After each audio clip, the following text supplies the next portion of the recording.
In June of 1864, the war between the states was entering its final year, and one of the main thoughts that occupied President Abraham Lincoln's mind was the part played by Rome in the war. Lincoln said repeatedly, "This war would never have been possible without the sinister influence of the Jesuits. We owe it to popery that we now see our land reddened with the blood of her noblest sons." This seems to be a strange statement by President Lincoln, considering what is taught today about the war between the states. Nothing is ever mentioned of a religious element in the war, or that the Pope and the Jesuit order were intimately involved. But Lincoln was not the only voice raised in opposition to the Pope's meddling in the affairs of this country at that time. Samuel Morse, the inventor of Morse code, traveled to Europe and Rome in 1830 to do his own investigation into the conspiracies hatched against America. After returning home to the United States, Morse wrote 2 books warning Americans of the threat from Rome. Morse would continue sounding the alarm throughout the 1800s and went to discuss the situation with Lincoln after his inauguration. Samuel Morse, of course, is the inventor of Morse code that was used for many, many years. And Samuel Morse wrote a book called Foreign Conspiracies Against the Liberties of the United States. It was published in 1835. And he shows in that book that the Holy Alliance and the Loophole Foundation out of Austria, controlled by the Jesuits, and the Jesuits themselves were the agents to overthrow the liberties of the United States, the Federal Republic of the United States, and to replace it with a papal centralized government as the Vatican is run. But today, one looks around us to see U.S. presidents and congressmen and women groveling before the Pope. Lincoln's words would seem ironic. Consider this also. In April 2008, the President of the United States, George W. Bush, rushed out to meet the Pope at his plane. Does this not seem to be odd behavior? For the first time in history, a U.S. president went out to meet a religious leader, or for that matter, any leader, upon his entry into the U.S. No president in the entire history of the United States has ever greeted a foreign diplomat like that, ever. They wait until they're brought into Washington or something. They don't go out on the tarmac. This is a first. What makes this even more egregious is that the current Pope is a former head of the Office of Inquisition and a former member of the Nazi Party in his youth. You know that Cardinal Ratzinger was the Grand Inquisitor of the Vatican before he became Pope Benedict. You're aware of that. I assume other people are not aware of that. For a Jew, the Inquisition has such awful, awful memories, and we are inviting the head of the Inquisition to the Jewish state. I gave a lecture yesterday, and these are the points that I brought up. You don't invite the Grand Inquisitor to Israel. It's that simple. How did we go from a nation on the alert against the Pope and the Jesuits' desire to bring America down to one of accepting them as friends? Simply put, we have sold out. It has not gone unnoticed that several Protestant presidents have attended Mass and taken communion at Catholic churches. Since one cannot take communion at a Roman Catholic service if one is not Catholic, several presidents have misled their supporters into thinking they are Protestant when they are not. Furthermore, those in power are often Roman Catholics outright, so it is expected that they will obey orders from the Pope. From U.S. presidents to kings and queens to religious leaders throughout the world, those in power meet the Pope and bow down to him. Even when President Obama went to the Vatican in July 2009 to discuss the world economic situation, he too bowed to the Pope.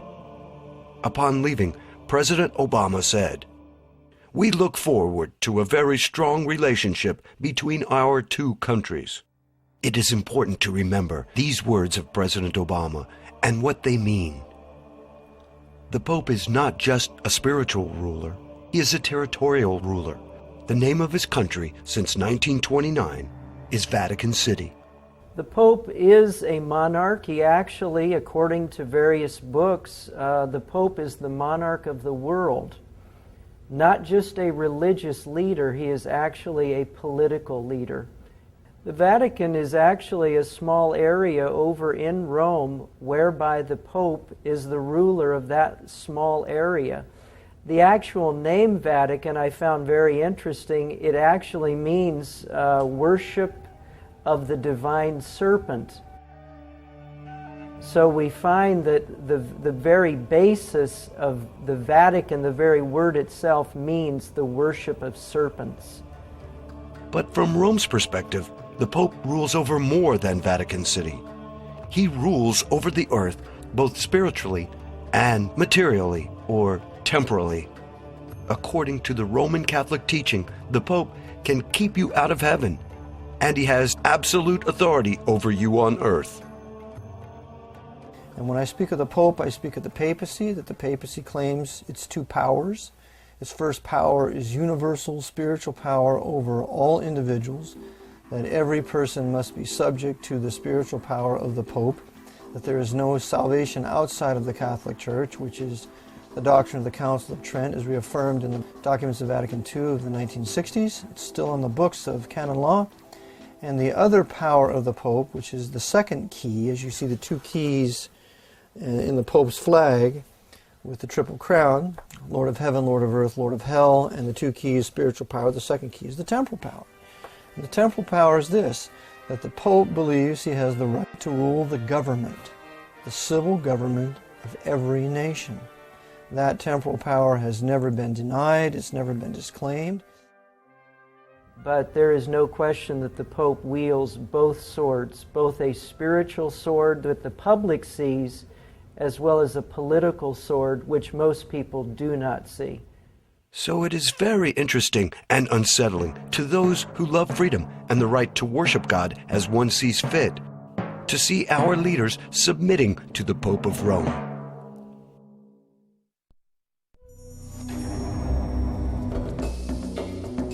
Now let us revisit Lincoln's words.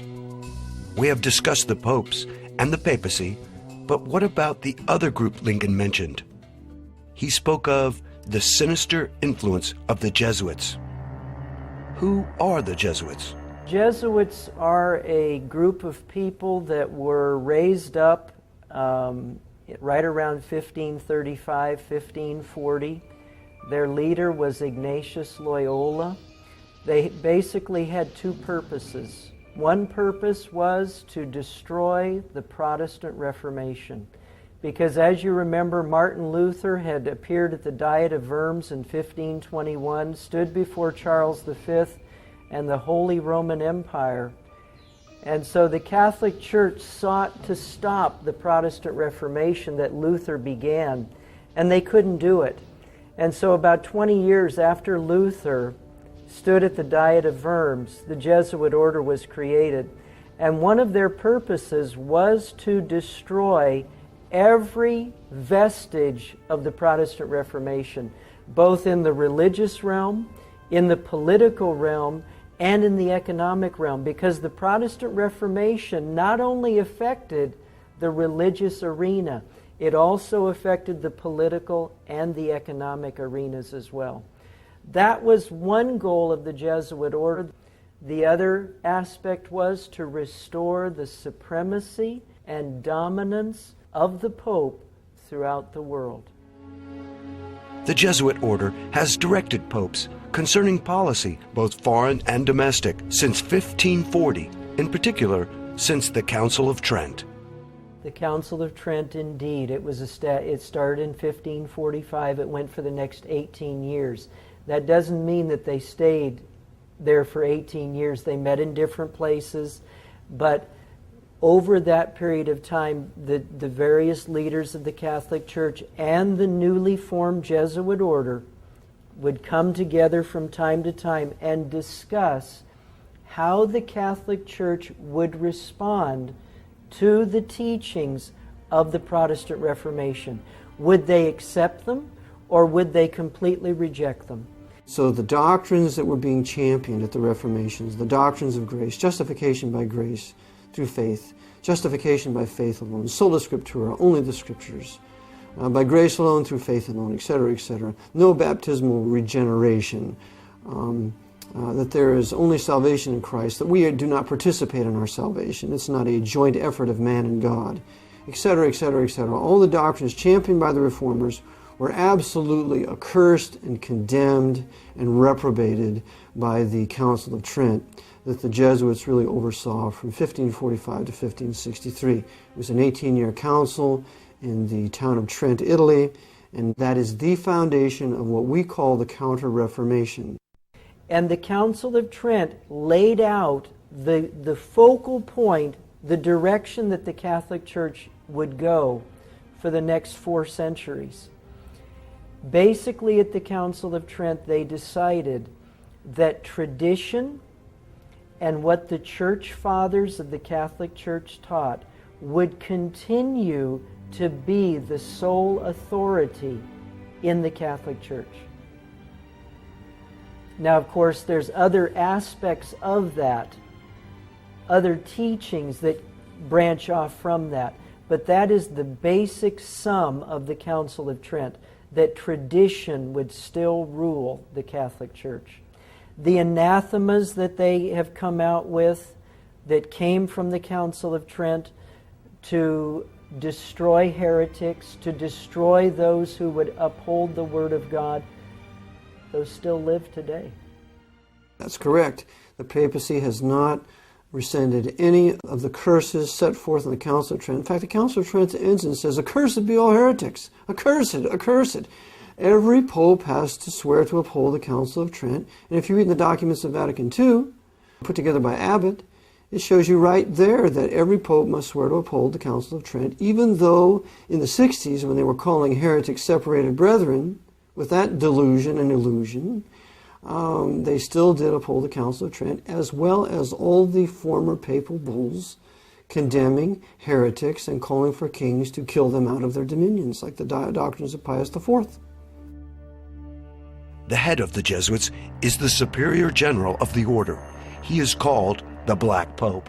The head of the Jesuit order is the Black Pope. The man who is currently there, he was just recently elected, Nicholas Adolphus. The Black Pope is the head of the Jesuit order. He is called the Black Pope not because he is of African origin, but because he is in the dark. We see the white Pope, we see Pope Benedict XVI, because he's visible and all the world knows who he is. But the Black Pope remains in the dark, behind the scenes, and so few people know he even exists. But that's why he's called the Black Pope, and he's the one who heads the Jesuit order. There is an ongoing war against anyone who resists the power of the Pope. And this war is directed by the Jesuits. This war is not waged openly by the Jesuits. The Society of Jesus moves in the shadows. They infiltrate and get others to do the dirty work of assassination. If armed conflict is needed, they use the army of one nation to bring a disobedient nation to its knees. The Jesuits would do that very thing. They were very intelligent. They're still very intelligent people. What they would do is they would infiltrate, they did it through economics, through the merchants. They would then come in, start teaching. They were very wise people. They would then infiltrate not only into schools, but they then would infiltrate into local government and then rise up to higher government officials. We find that repeatedly in the book by Avril Manhattan called Vietnam, Why Did We Go?, where he talks about how they followed this exact plan throughout Southeast Asia. They did it in Japan. They did it in China. They did it in Korea. They did it in Vietnam. They did it all along the Pacific Rim. Well, eventually what would happen, you would have created Catholic cities where all the people in towns would become Catholics. Well, they would then try to put their Catholic ideals onto the major religious populace of a country. In the Far East, of course, the major religious populace would be the Buddhists. So these Catholics in these countries, these converts to Catholicism, they would try to push their Catholicism on their Buddhist friends. And when the Buddhist friends rejected it, the Catholics would start to use force. Well, then the Buddhists would appeal to the local governments, the state governments, the national governments, and then there would be revolution. It got so bad in Japan that in 1639, the Japanese emperor, he said, no more Catholics, no more Europeans will come to our island again. And that ban stayed there for almost 2 centuries. This happened throughout the Far East and in other countries throughout the world. Why has this assault on the non-Catholic world been ignored by most people, especially Protestant ministers?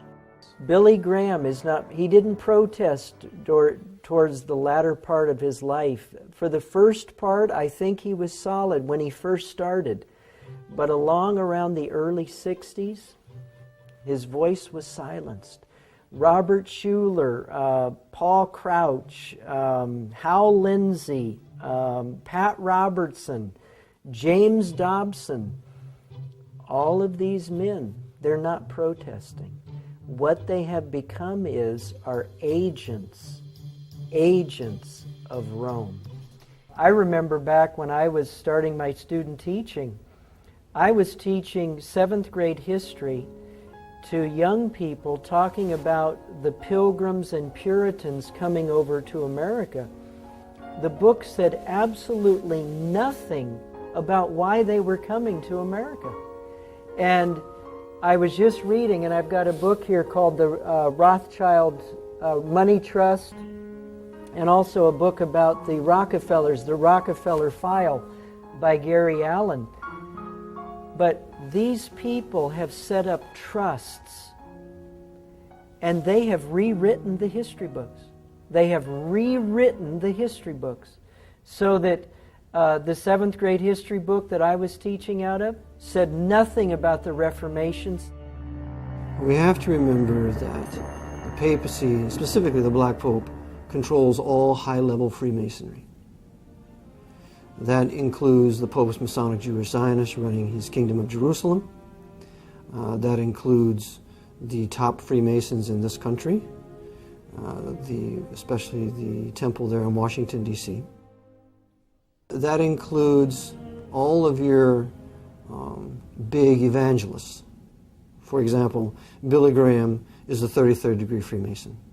Now, I know the Billy Graham organization denies that, but it's still the truth, because we know, according to the honest 33rd degree Freemason who was truly converted to Christ when he believed the gospel and was saved by the grace of God, his name was Jim Shaw, that when he was inducted into the Order of the 33rd degree in Washington, D.C., he said there were 2 former presidents there on in that council, and one of them was Gerald Ford, a 33rd degree Freemason who pardoned Nixon, and the other was Jimmy Carter, 33rd degree Freemason. So there they are at the Grand Council. Another one was an international evangelist, which he later told others that it was Billy Graham, because the publisher refused to put Billy Graham's name in there.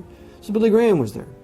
So Billy Graham is nothing more than the high-level Masonic shill for the papacy, which is also fraught with Freemasons, if you read the book In God's Name by David Yallop. And so we talk about Robert Schuller, for example. Robert Schuller is another 33rd degree Freemason. He went to Rome to get the Pope's blessing to build his Crystal Cathedral.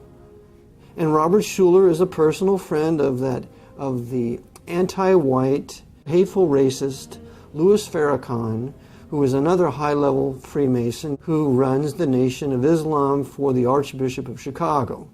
So we have all these high-level Masonic leaders, black and white, of all these various different religions, working together for agitation among the peoples of this country, but never ever exposing the papacy as the true heart and soul and its real master. All of this sounds incredible. It becomes less so when one examines the oath of the Jesuits. We have to understand that these men have died to their own self-will. It's something a Christian should do. That's the way we should be. We have no life anymore. Our life we're dead with Christ and we're hidden God with Him. When Christ is revealed, who is our life, then we shall be revealed with Him in glory. We need to learn to die to ourselves and count our lives as nothing. That our only purpose is to do the will of our Master. And when He's finished with us, then let us die. The Jesuits have done this, but they do it for the devil. And so they have completely been emptied of their own personalities, and upon the order of their commander will do exactly what they're told. There's no such thing as a disobedient Jesuit.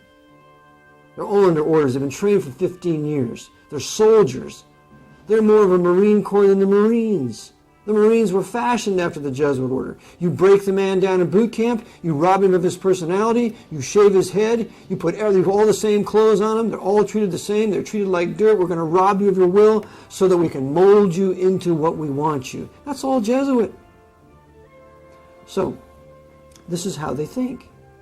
And given the order, they will kill you, me, themselves, their mother, anything they're ordered to do, that is what they will do. We're going to bring down 9/11 today, gentlemen. Okay, give me the order, what we do, what button we push, do I need to be inside, outside, what is it? And that's what they'll do. We need to bring down the Pentagon today. We need to blow up Arizona in Pearl Harbor in 1941. Okay, I'll be there. What's my orders? They're all under orders. And this is why you can have no country with a Jesuit presence in it. They have to be expelled. And all their agents that they work through must be expelled. And this is exactly what Tsar Alexander I did in 1820. He kicked out all the Jesuits out of Russia. In 1822, he shut down all the Masonic lodges. And in 1825, he was poisoned. So this is the Jesuit mindset, and we should read the spiritual exercises. We should read some of their works. We need to read the Jesuit doctrines of regicide. How it's no murder to kill like heretic. How it's okay to lie, cheat, and steal. How it's okay to kill your enemy. How it's okay to kill a woman that you commit adultery with. If she should want to tell on you, you can kill her. It's all right in there in their canon law. It's okay to steal. The whole world is their candy shop, where they can steal everything they can get their hands on to consolidate it under the power of the Jesuit order. And if that means killing kings or sinking ships, even if it causes their own death, they do it for the greater glory of God. Ad majorem Dei gloriam. When a Jesuit priest is elevated to a position of high command, he is administered what is called the Jesuit Extreme Oath of Induction. This oath has been called the Fourth Vow, or the Blood Oath, given to those in the Society of Jesus besides the traditional vows of poverty, chastity, and obedience. A copy of the Extreme Oath can be found in the Congressional Record. I want to read a statement to you, which is the Jesuit Oath. It says, this is the Jesuit Oath. I do further promise and declare that I will have no opinion or will of my own, that's from the Spiritual Exercises of Loyola, or any mental reservation whatever, even as a corpse or cadaver, but will unhesitatingly obey each and every command that I may receive from my superiors in the militia of the Pope. I furthermore promise and declare that I will make and wage relentless war, as I am directed to do, to extirpate and exterminate Protestants and liberals from the face of the whole earth. I will neither spare age, sex, or condition. I will hang, burn, waste, boil, flay, strangle, and bury alive these infamous heretics, rip up the stomachs and wombs of their women, and crush their infants' heads against the wall, in order to annihilate forever their execrable race. And then it goes on. The point being, throughout the history of the Jesuit order, they will shoot, They will burn, they will flay, they will do whatever it takes to destroy anybody who stands in the way of what they want to do. In 2009, the Jesuit general was confronted about the oath. One of the things in your Jesuit high oath, I think it says something about, furthermore, you promise to declare that we'll, at the first opportunity, seek war at any opportunity against heretics, Protestants, liberals. What is that? See here? And that we will spare neither age nor sex nor condition, and I will hang, waste, boil, flays. You've never seen this before? No, I've never seen it. Strangle, bury alive. It's horrible. And I was like, look, it's in the congressional record. Thank you very much. Thank you for coming. Does the oath and activities of the Jesuit reflect anything Christian? Or is it as Jesus said, "Beware of false prophets, which come to you in sheep's clothing, but inwardly they are ravening wolves"? What else do we know about the Jesuits? They have been thrown out of 83 countries over the last 500 years. That is correct. 83 countries have physically removed them. And why was it necessary to remove them? In a word, power. The Jesuits have throughout history sought to take over and control every country in which they reside. Since their beginning in 1540, the Jesuits' power grew until they controlled the papacy, the Roman Catholic Church, and many of the governments of the world. In 1773, all of that changed. One by one, countries began to expel the Jesuits from their borders. This culminated in the suppression or abolishment of the Jesuits in 1773. In that year, Pope Clement XIV officially disbanded the order forever. This providential act enabled a nation based on religious liberty to be formed, the United States of America.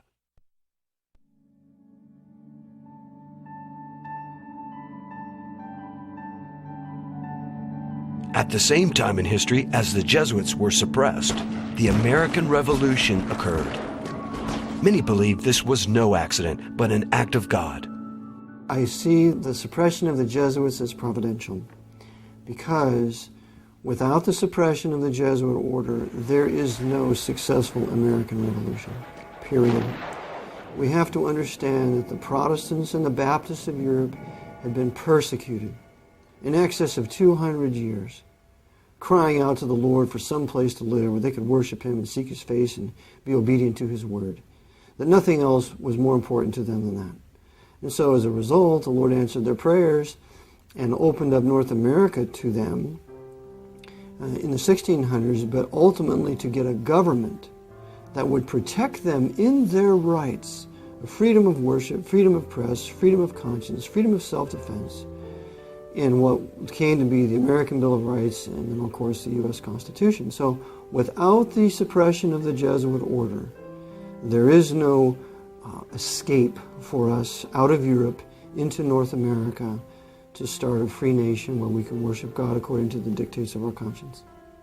As the Americans were determining and setting up a constitution where Protestant principles would reign, where freedom of religion would reign, where people would have the right to bear arms, where people would have a right to a fair trial, where all of these principles are being laid down, the Jesuit order is abolished.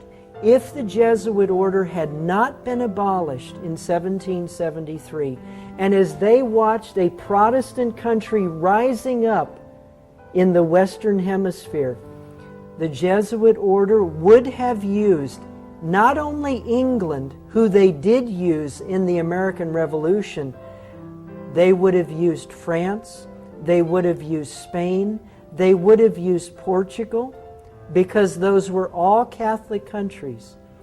They would have used all those countries to destroy this growing Protestant nation, and it would never have been established. Having had their power and influence greatly diminished, the Jesuits were unable to stop the American colonies from establishing a Protestant republic.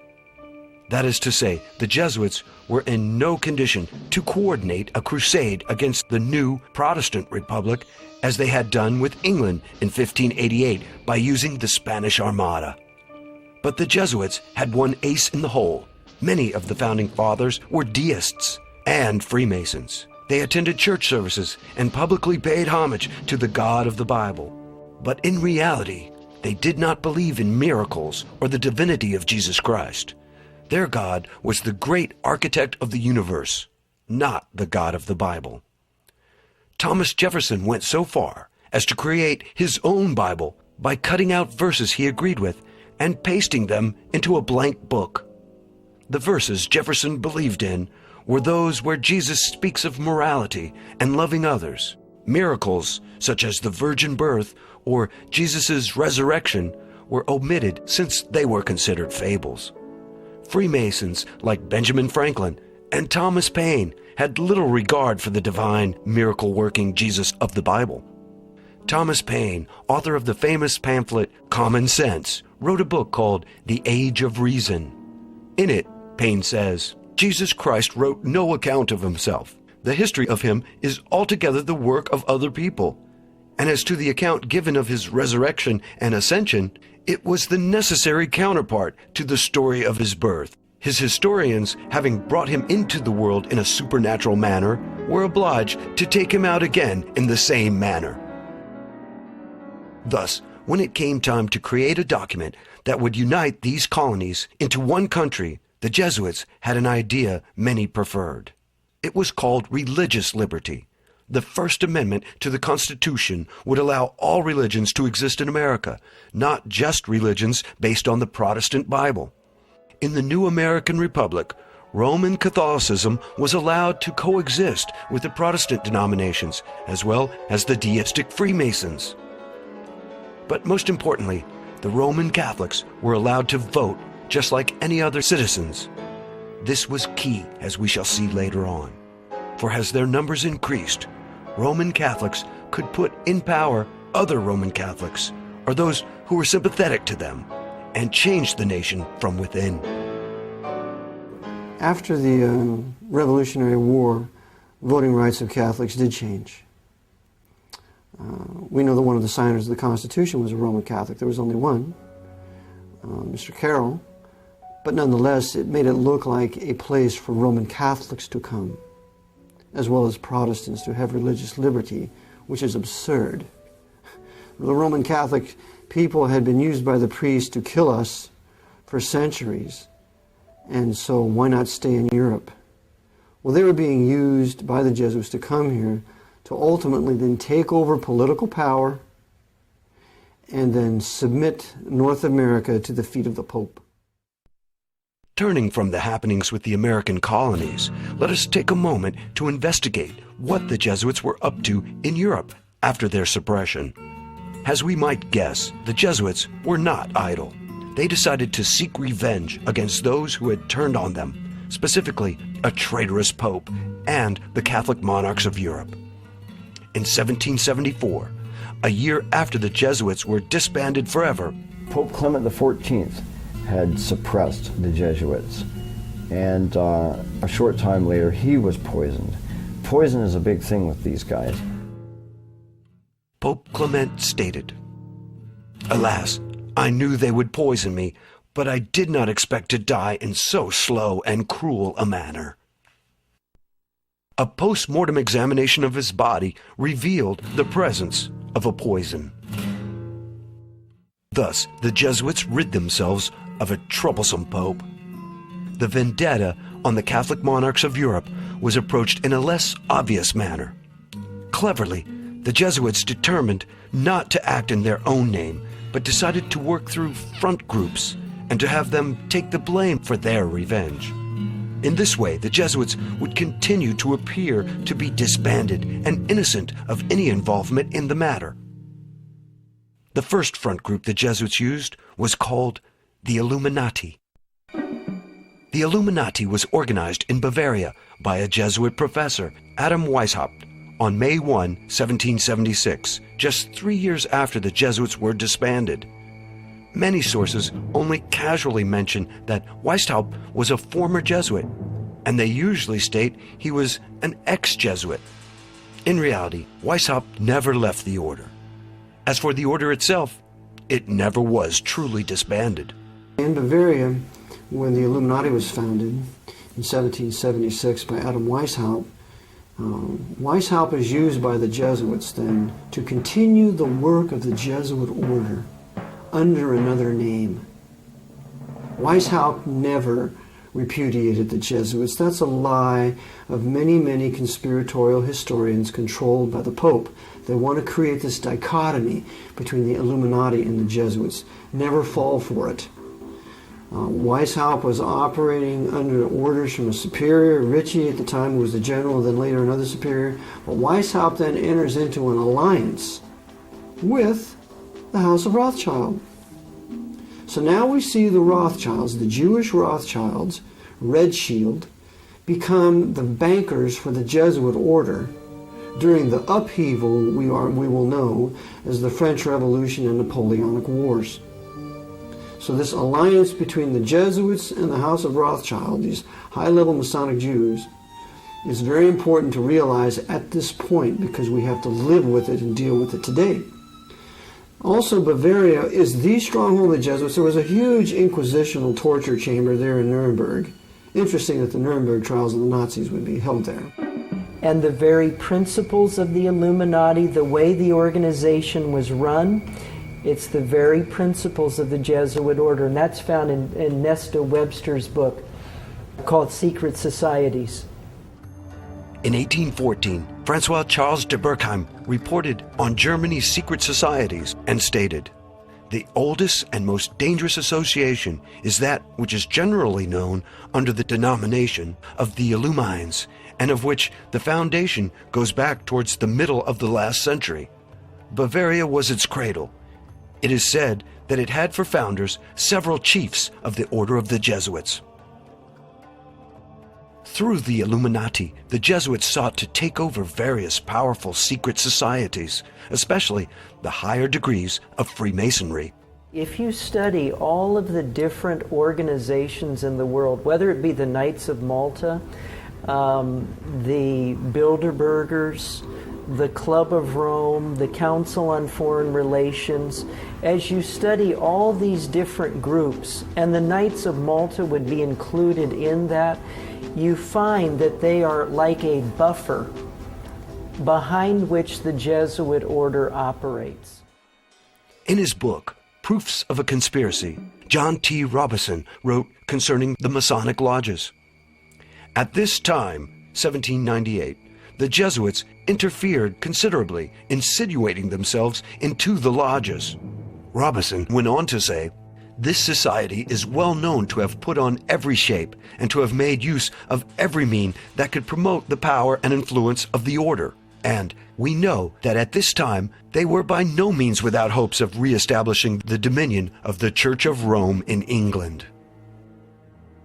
And with the Illuminati and the higher orders of Freemasonry, the Jesuits fomented the destruction of the very monarchs who had opposed them, beginning with the French Revolution and later with Napoleon Bonaparte. Well, the French Revolution was launched and waged by the Jesuits using Grand Orient Freemasonry and Scottish Rite Freemasonry in England for the purpose of punishing the Roman Catholic monarchs of Europe, taking back the Vatican Empire from the Pope, tearing away the colonies from England, Protestant England. They were doing several things at one time. Remember, the Jesuits are the great Hegelians. They can think along 10, 20, 50 different lines at the same time and coordinate them all together. So to understand what we do, we have to think dialectically. We can never think linearly. So the purpose of the French Revolution, first and foremost, was to punish the Roman Catholic monarchs of Europe. And that they did. What happened? Why, they beheaded Louis XVI, the grandson of Louis XV. We're going to teach you Bourbons of France who you mess with when you suppress the Jesuits. And then we're going to behead his wife, Marie Antoinette. And she was the daughter of Maria Theresa. She was a Habsburg. So we're going to punish you Habsburgs. You suppress us, we're going to cut off the head of Marie Antoinette. using our Jacobins. And then, you Braganzas of Portugal, we're going to drive you into exile using Napoleon. They did. They had to go into South America. And you Bourbons of Spain, we're going to drive you into exile too. We're going to have Napoleon set up a little banana republic up here in Spain. And then the Knights of Malta, how dare you kick us off your island of Malta in 1768? We're going to teach you a lesson. So they took Napoleon down here with his huge fleet, took all the treasures of the Knights of Malta and took all their weapons so that they could use that in the invasion of Egypt, at which time the Jesuits used Napoleon to kill all the Mamelukes, the bodyguard of the Caliph of Egypt. So now they're waging war against Islam like they are today. When Napoleon's usefulness came to an end, the Jesuits had him betray his soldiers in a war with Russia. Like many of the founding fathers of America, the French soldiers were very nationalistic, and they would be a problem in the future plans of the Jesuits. After his defeat in Russia, Napoleon was forced to abdicate. Working in the shadows, the Jesuits made sure he was kept in reserve should he be needed. So Napoleon was sent to the island of Elba and given an annual pension of 2 million francs. Then, on August 7th, 1814, the unthinkable occurred. Pope Pius VII restored the Jesuit order. The Jesuits were revived in 1814 with the papal bull by Pope Pius VII, which brought them back into existence. The suppression of the Jesuits was to last forever. It only lasted 41 years. Former U.S. President John Adams wrote to Thomas Jefferson in 1816 about the rebirth of the Jesuits and the danger they posed to America. Adams stated plainly, "I do not like the resurrection of the Jesuits.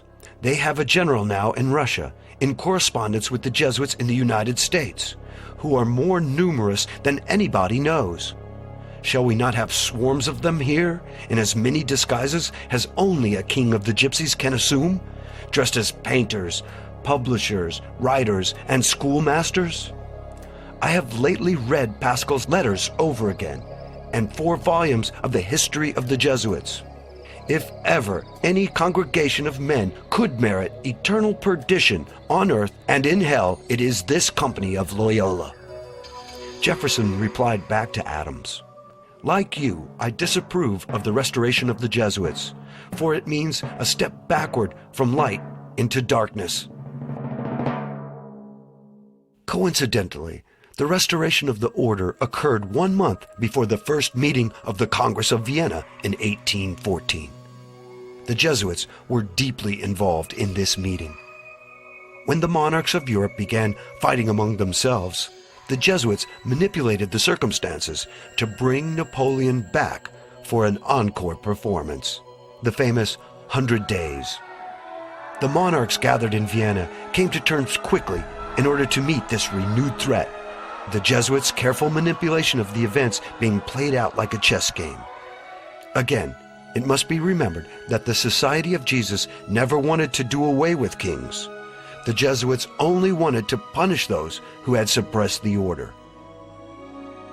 In March of 1815, 9 days after the Congress of Vienna ended, Napoleon led his patriotic monarchy-hating men to defeat by attacking the wrong spot of the British lines at Waterloo. The Battle of Waterloo was deliberately lost by Napoleon, as explicated by our great Southern General Thomas Jonathan Stonewall Jackson when he reviewed the battlefield.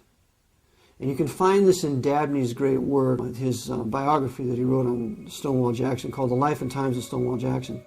And when Jackson went there, he said, Napoleon attacked from the wrong position. He should have attacked over here. And that's exactly what happened. Napoleon deliberately sacrificed his army at Waterloo so that there would be the least amount of true patriots in France to resist the return of King Louis XVIII into France, who immediately restored the Jesuits and restored the Inquisition. Having no further need of Napoleon, the Jesuits made sure he was sent far away to the island St. Helena in the South Atlantic. While there, he was poisoned and died in 1821. In his memoirs, Napoleon maintained his loyalty to the Catholic Church, but had this to say about the Jesuits. The Jesuits are a military organization, not a religious order. Their chief is a general of an army, not the mere father abbot of a monastery. And the aim of this organization is power. Power in its most despotic exercise, absolute power, universal power, power to control the world by the volition of a single man.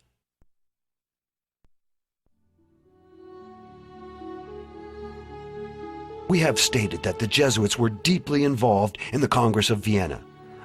Ostensibly, this meeting of the monarchs of Europe, under the direction of the Jesuits, was for the purpose of reorganizing Europe, restoring the balance of power, and discussing the creation of a federation of Europe.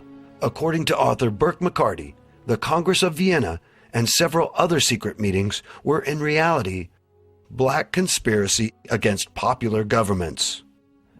After the Constitution is signed, Protestant principles are put in place in the United States. You go into the early 1800s, the Napoleonic Wars are being fought in Europe, in Russia, but finally the Napoleonic Wars have stopped. All of the monarchs of Europe convene in Vienna, Austria. The man who headed it was Clemens von Metternich of Austria. Russia was there, England was there, France was there. They all came there to Vienna to decide on a big problem in the world. There were governments of the people, by the people, and for the people that were being established. And these monarchs of Europe and the Pope himself, Pope Pius VII, and the newly formed, reestablished Jesuit order in 1814, they all came together and they said, if we don't destroy these free popular governments, eventually the principles of those governments will destroy us.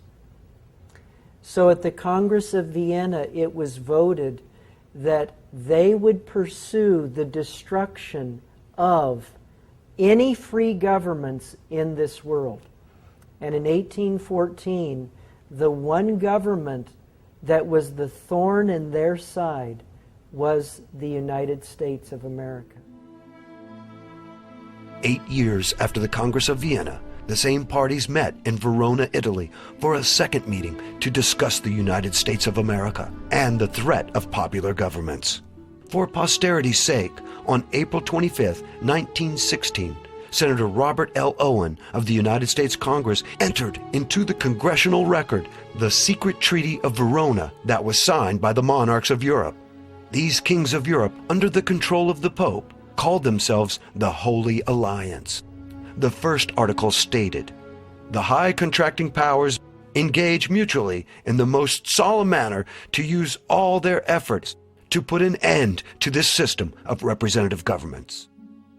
The third article gave special thanks to the Pope for what he has already done for them and solicit his constant cooperation in their views of submitting the nations.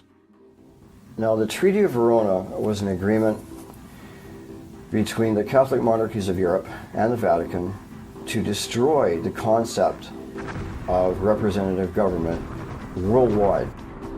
Samuel B. Morse shows conclusively that Metternich and the Jesuit order and Pope Pius VII, they all agreed that the way that they would destroy the United States would be by sending as many Catholic immigrants to the American shores as they possibly could. So thousands and thousands of Catholics were sent to the United States. Thousands and thousands of Catholic priests and many Jesuit coadjutors were sent to America to take over and destroy this government.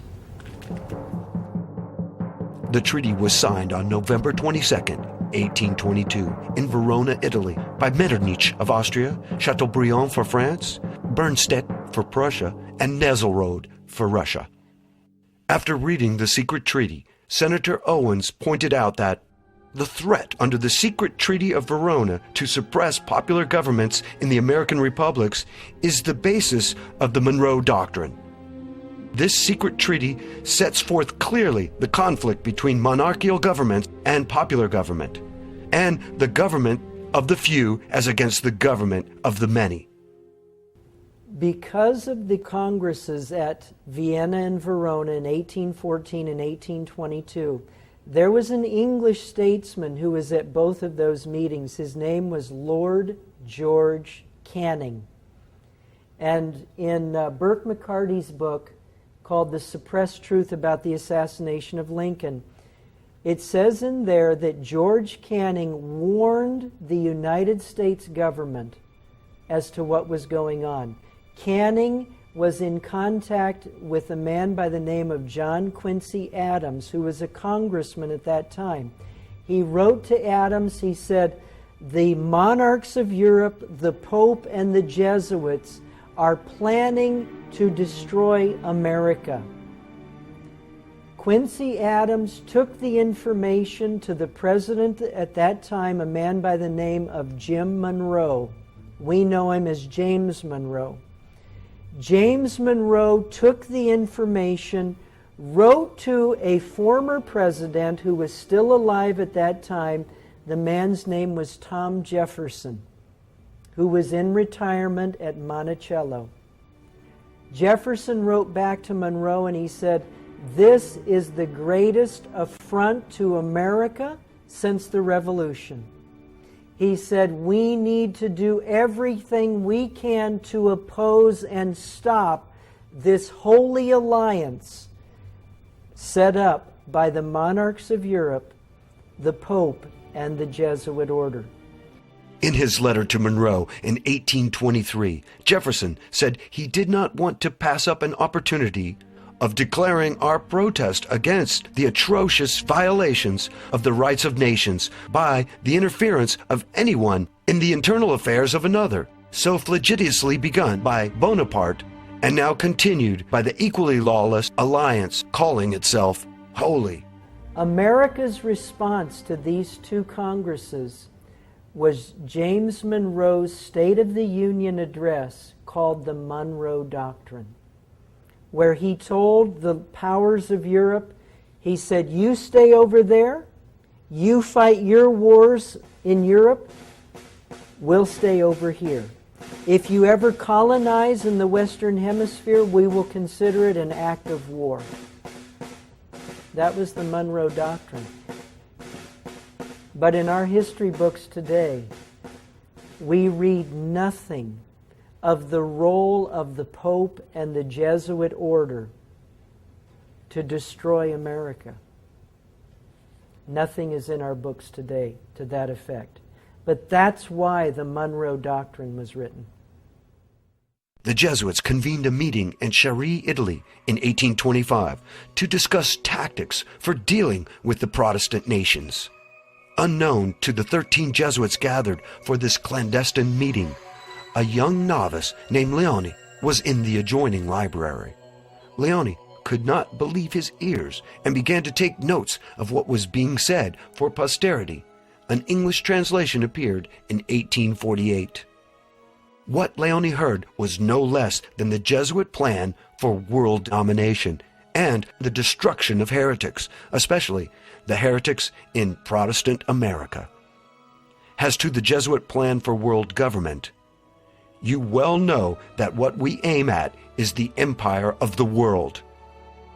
As to their plan for working in secret, let us prefer a secret war, which, though less brilliant, is more sure to bring us the advantage. Let us shun too much light. As to the Pope, also known as the Vicar of Christ, we may say that God designs for extermination, like the Canaanites, all the nations that obstinately refuse to enter into the unity of the Church, and that the Vicar of Jesus Christ is appointed to execute these judgments in due time. As to Protestant and non-Roman Catholics who do not join Rome, we have, however, one source of rejoicing. we cherish at the bottom of our hearts this principle that whatever does not unite with us must be annihilated. That Protestantism must therefore be utterly abolished. As to the Bible, then the Bible, that serpent which, with head erect and eyes flashing fire, threatens us with its venom whilst it trails along the ground, shall be changed again into a rod as soon as we are able to seize it. And what wounds will we not inflict with it upon these hardened pharaohs and their cunning magicians? The Monroe Doctrine was ratified in 1823. The Jesuit meeting in Chieri, Italy, took place in 1825. 1 year later, John Adams and Thomas Jefferson died on the same day. Both of these former presidents and defenders of the Constitution died on July 4th, 1826. What are the odds that these two men, so critical to the birth of the United States and enemies of the Holy Alliance, the Vatican, and the Jesuits, would die on the same day? The day they died was the 50th anniversary of the adoption of the Declaration of Independence. Autopsies were not performed on the former presidents, and it was assumed that they died of natural causes. Another strange coincidence would be the death of James Monroe on yet another 4th of July in 1831. Monroe left office in 1825 and supposedly died of tuberculosis 6 years later. It should be noted that the symptoms associated with arsenic poisoning, difficulty in breathing, dryness and tightness of the throat, seizures, and burning pain, are similar to those of tuberculosis. George Morgan commented on these strange circumstances in his book, The Life of James Monroe. Morgan states, "As John Adams and Thomas Jefferson had died on the 4th 5 years before, Monroe's death added to the wonder, as though a power aloft had taken cognizance of the peculiar patriotism of these mortal men and had translated them." Is it possible that the power aloft was not from heaven and was not benign? Perhaps this power was not looking at the nationalism and patriotism of these men with joy as much as with a vengeful eye, as the Jesuit oath clearly states. A Jesuit vows to make and wage relentless war, secretly or openly, against all heretics, Protestants, and liberals, as I am directed to do, to extirpate and exterminate them from the face of the whole earth. That when the same cannot be done openly, I will secretly use the poison cup, the strangulation cord, the steel of the poniard, or the leaden bullet.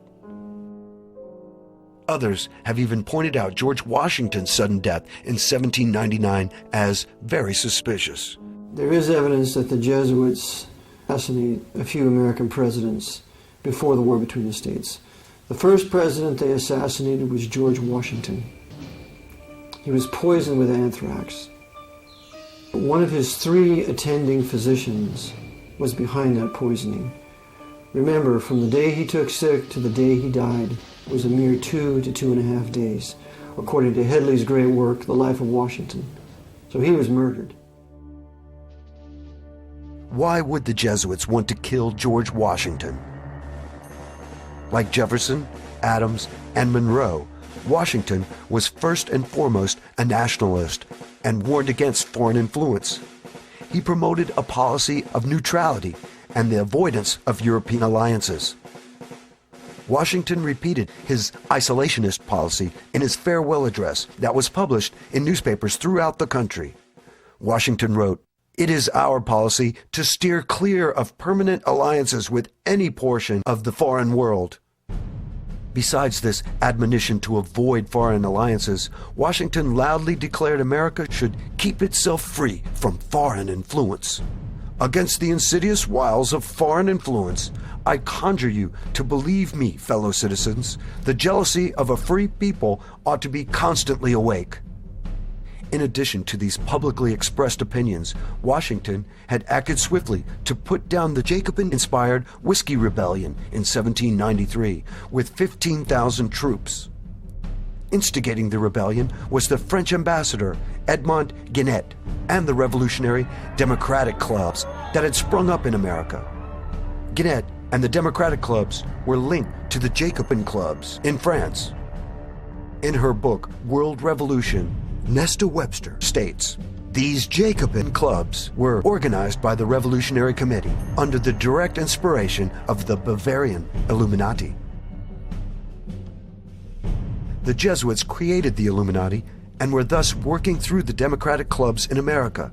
Washington never realized he was taking on the Jesuits when he crushed the Whiskey Rebellion. John Adams became president after Washington left office. During John Adams' administration, war with Illuminati-controlled France was averted, but Washington made it known he would not resist a call from Congress to assume command of the army. Furthermore, Washington endorsed the passage of the Alien and Sedition Acts that were designed to protect the United States from the extensive French Jacobin conspiracy. It is therefore no wonder that the vengeful eye of the Jesuits was focused on George Washington. After leaving office in 1797, Washington lived only 2 years and 9 months. From the onset of his illness in 1799 to his death was a mere 2 days. As with Monroe's death, the symptoms leading up to Washington's death were difficulty in breathing, tightness of the throat, and burning pain. Washington was only 67 years old when he died. Like Jefferson, Adams, and Monroe, there was no autopsy with Washington's death. However, the Jesuits made sure they had a servant on hand, Tobias Lear, to carefully plant the story that Washington had neglected to take off his wet clothes after coming in from his day of riding about his farms in snowy weather. Washington had taken cold, undoubtedly from being so much exposed the day before, and complained of a sore throat. Lear said this even though Washington explicitly told him that his great coat had kept him dry. According to Lear, we are to believe that George Washington, who survived the hardship of a winter at Valley Forge and other severe winters, did not know how to take care of himself in bad weather. The more likely truth is that Washington had opposed the plans and schemes of the Society of Jesus and was assassinated for his interference. Other American presidents, both in the 19th and 20th centuries, who would run afoul of the Jesuit order, would meet untimely deaths. For instance, the short presidency of William Henry Harrison. Harrison had been elected president on March 4, 1841. He would serve as president for only 35 days.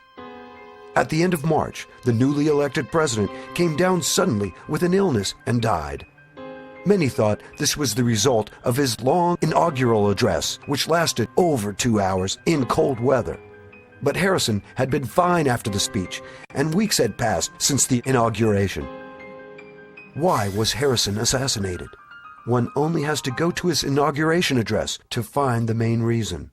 Harrison stated in the 4th paragraph of his speech, "We admit of no government by divine right," believing that so far as power is concerned, the beneficent Creator has made no distinction amongst men, that all are upon an equality, and that the only legitimate right to govern is an express grant of power from the governed. Like other leaders in the past, Harrison was thumbing his nose against the Holy Alliance, who practiced the divine right of kings to wield power as sanctioned by the Pope. Harrison was also unwilling to accept Texas, a slave territory, into the Union, which ran against the Jesuit plan of using the slave issue to agitate and divide the northern states from the southern states. Unlike Adams, Jefferson, and Monroe, the Jesuits did not wait for the 4th of July to eliminate the heretical President Harrison. Harrison was poisoned at the end of March and died on April 4th, 1841. Vice President John Tyler succeeded Harrison as president. The annexation of Texas was accomplished in 1845 under the watchful eye of the new president. Another president who died suddenly in office was Zachary Taylor. Taylor was elected president in 1848. Taylor was a Southern slaveholder who did not want to see slavery extended to any more areas of the country. Like Washington, Taylor was devoted to the Union of the American states, was very popular, and was a military man. Another crisis over slavery occurred by the Jesuits in 1850. A compromise was being pushed to avert a split in the Union. Taylor did not like the compromise being worked out in Congress. On July 4th, 1850, Taylor attended the groundbreaking ceremonies for the Washington Monument. He was fine upon returning back to the presidential mansion. Then he became ill after eating some raw fruit that some say was a bowl of cherries. A violent fever came upon him. Senator Benton commented that the violent attack commencing soon after his return to the presidential mansion. Old Rough and Ready frustrated his assassins and managed to fight the poison for 5 days and avoided the 4th of July curse. President Taylor died on July 9th.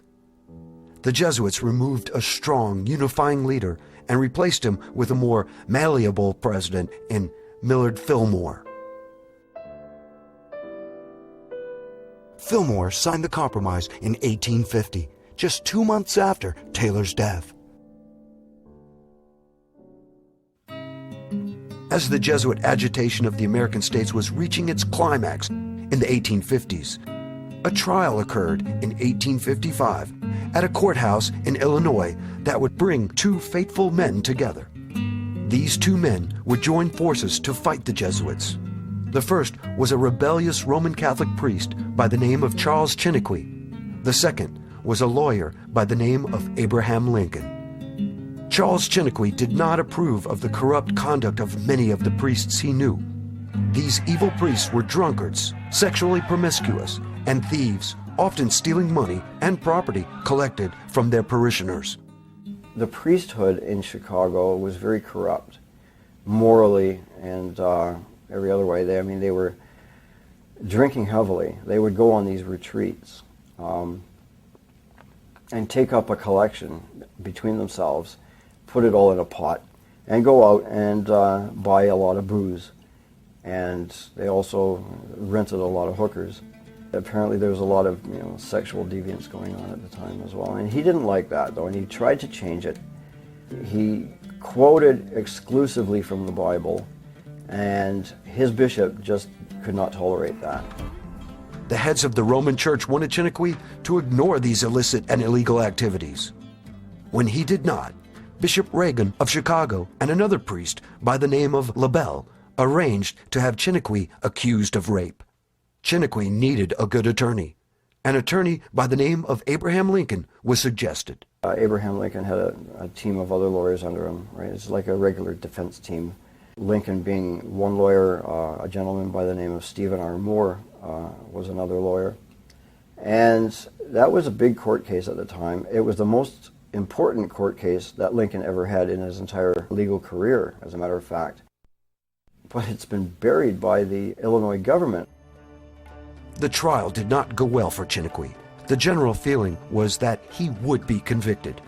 Local newspapers of the time, they speculated that Chiniquy was going to be found guilty. And that was being broadcast throughout the entire Catholic community at that time. Fortunately for Chiniquy, a witness came forward for the defense.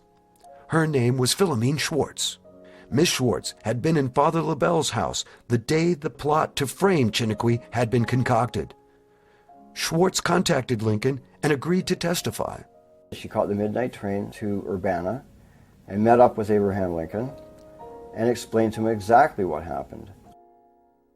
Once Bishop Reagan and Father LaBelle found out about the potential witness, they fled the city. The prosecution dropped the charges and Chiniquy was vindicated. As they left the courtroom, Charles Chiniquy was in tears. Lincoln says to him, "Why are you crying, Mr. Chiniquy?" He says, your enemies have fled and you're free to go. And he said, "I'm not crying for myself, Mr. Lincoln, I'm crying for you." He said, "Because I saw no less than 11 Jesuits with the sentence of death on their face today in this courtroom, and know for a surety they will kill you for what you have done." And Lincoln says, "Well, then let this be my death warrant," and he gives Chiniquy a bill for a mere $50. And then Lincoln sobers up and said, "It matters not where a man must die, but that he must die at the post of duty and honor." Chiniquy's words of warning to Lincoln would prove to be true. The conspiratorial hand of the Jesuits at work. a conspiracy to further their goal of a world under papal control.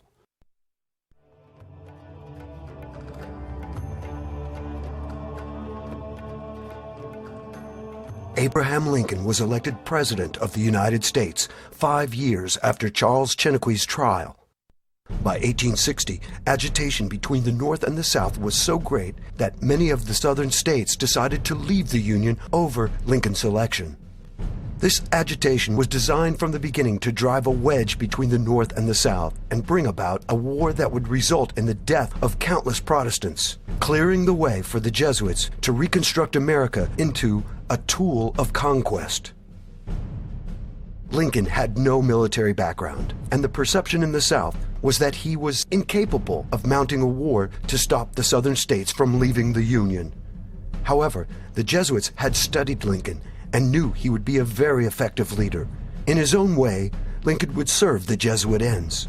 Those ends were, 1, to kill Protestants who lived mainly in the South, and 2, to undermine the Constitution, especially the doctrines of state sovereignty and states' rights. Once in office, Lincoln refused to accept the right of any state to leave the Union. He also refused to remove the federal troops from Fort Sumter under the command of Major Robert Anderson, who was a Freemason.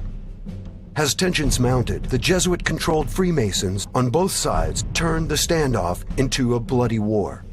It's no coincidence that General Beauregard, a Roman Catholic Freemason, fired the first shots at Fort Sumter, and it's no coincidence that a Presbyterian Protestant Freemason incited those shots to be fired when he sent down the Star of the West to reinforce Fort Sumter, and that was Mason James Buchanan.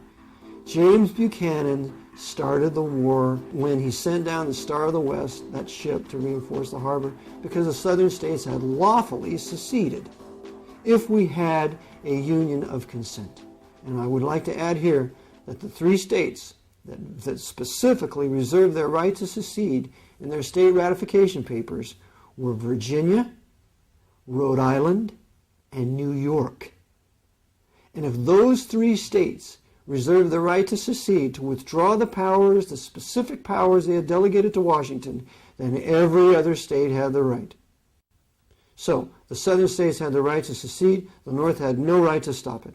So therefore, an attack against the southern states who had seceded was an act of war, and therefore it was indeed a war of northern aggression against the southerners who had rightfully seceded.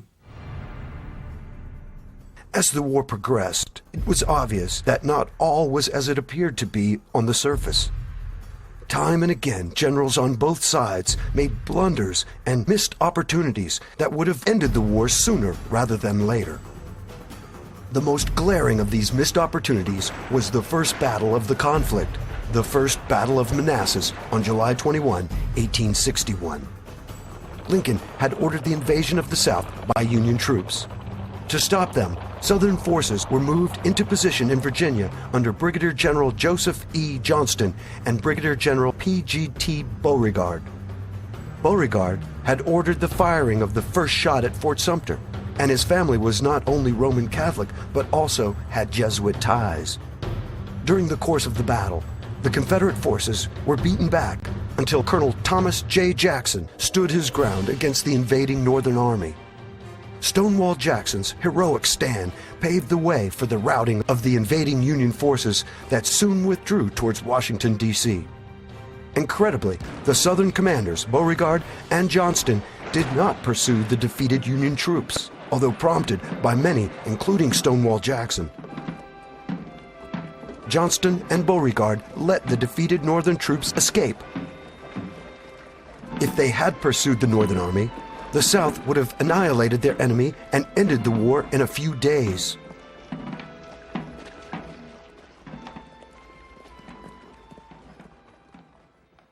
Along with Johnston and Beauregard, there were other Southern generals who seemed, at times, to be working against the South. Take, for instance, the legendary Robert E. Lee. It was General Robert E. Lee who ordered the disastrous Pickett's Charge at the Battle of Gettysburg on July 3, 1863. Author and historian Bevan Alexander states, "Pickett's Charge was doomed before it started, Sending massed bodies of men across nearly a mile of open ground against emplaced riflemen and banked cannons was simply an invitation for destruction. Bevan Alexander goes on to say that by insisting on fighting the North at Gettysburg and ordering Pickett's charge, Lee had lost well over a third of his army and had destroyed the last offensive power of the Confederacy. It was also General Robert E. Lee who refused to listen to Stonewall Jackson concerning the South's overall strategy. Jackson realized that an offensive war against the North would result in the South's defeat. No matter how skilled a battle leader Lee was, he could never win the war by pitting the far weaker resources of the South against the tremendous economic and military power of the North. Stonewall Jackson's plan was to avoid the Northern strength, its field armies, and strike at Northern weakness, its undefended factories, farms, and railroads. Jackson wanted to bypass the Union armies and to win indirectly by assaulting the Northern people's will to pursue the war. Jackson called this unrelenting war. Lee never fully accepted Jackson's view. However, a Union general named William Tecumseh Sherman did. Sherman's march from Atlanta to the sea, conducting unrelenting war, broke the back of the South in 1864 and spelled the end of the conflict. Lee was the one responsible for the defeat of Antietam or Sharpsburg when he left the Order 191 there wrapped up in a cigar that was found by Yankee generals. Lee was behind that. Lee was behind not allowing Jackson to win at least 4 decisive battles against the Union forces, and this is spoken of and written very well in Bevan Alexander's great work, Lost Victories. It is also worthy to note this picture of Robert E. Lee at the age of 38 with his son. Lee is displaying a Mason sign called the Hidden Hand. Compare that picture with these pictures. All display the same Masonic gesture.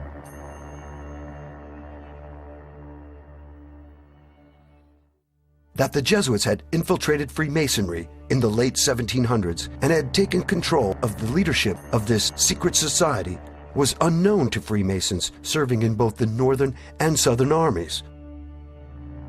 Essentially, all Freemasons were serving the Jesuits and the Pope.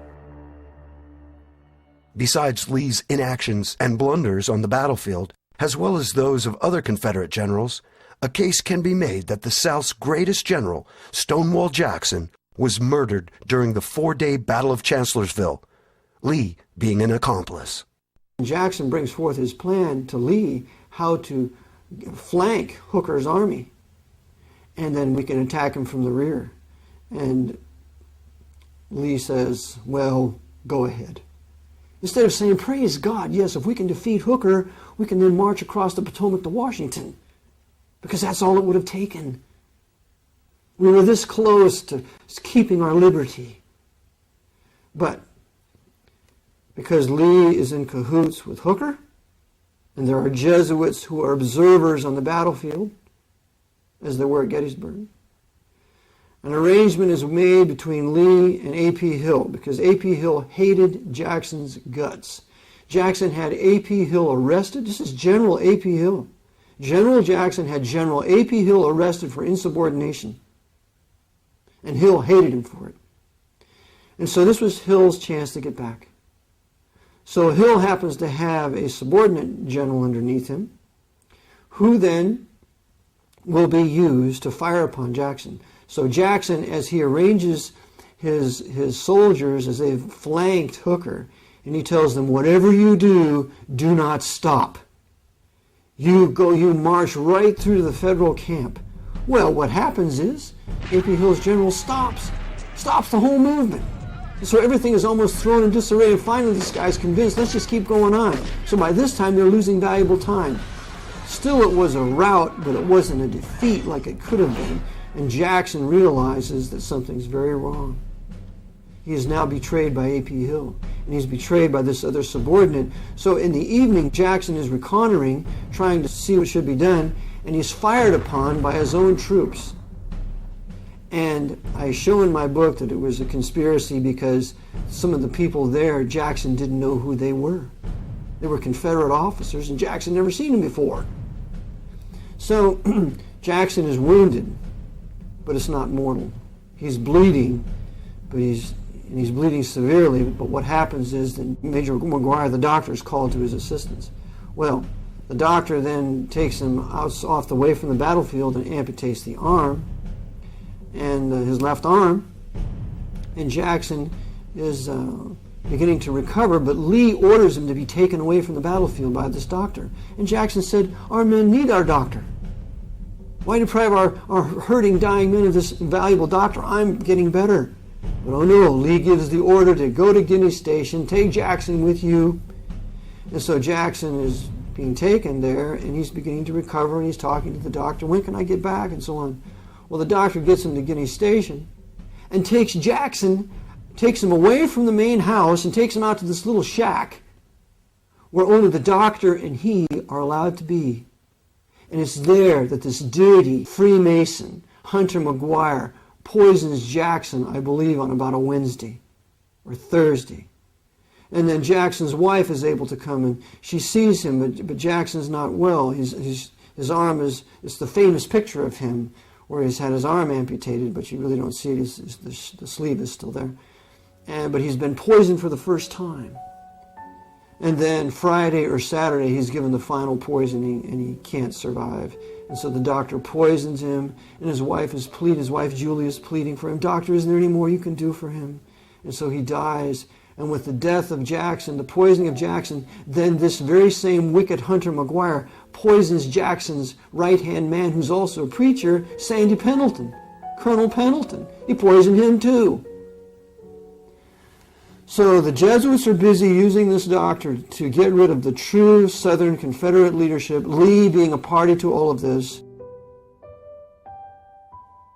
Like many others, Stonewall Jackson was getting in the way of Jesuit plans and had to be eliminated.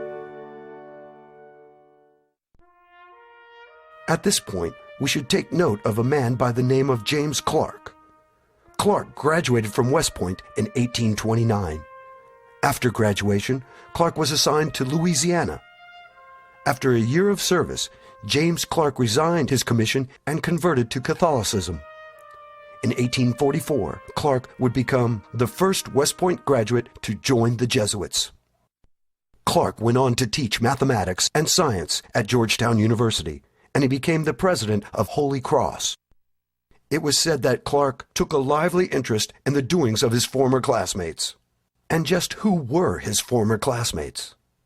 None other than Robert E. Lee and Joseph E. Johnston. One can also include Jefferson Davis in this list, since Davis graduated a year ahead of Clark. It can only be guessed as to what communications these former West Point graduates had with each other. But that a Jesuit was in communication with Lee, Johnston, and Davis during the period of the war between the states is surprising and somewhat shocking. And what is even more shocking were the activities of Confederate President Jefferson Davis in 1863. Protestant Jefferson Davis began corresponding with the Roman Catholic Pope. Pope Pius IX, who was completely in the hands of the Jesuit order at this time, because he was not in their hands when he first became Pope. He writes a letter to Jefferson Davis acknowledging him as the President of the United States.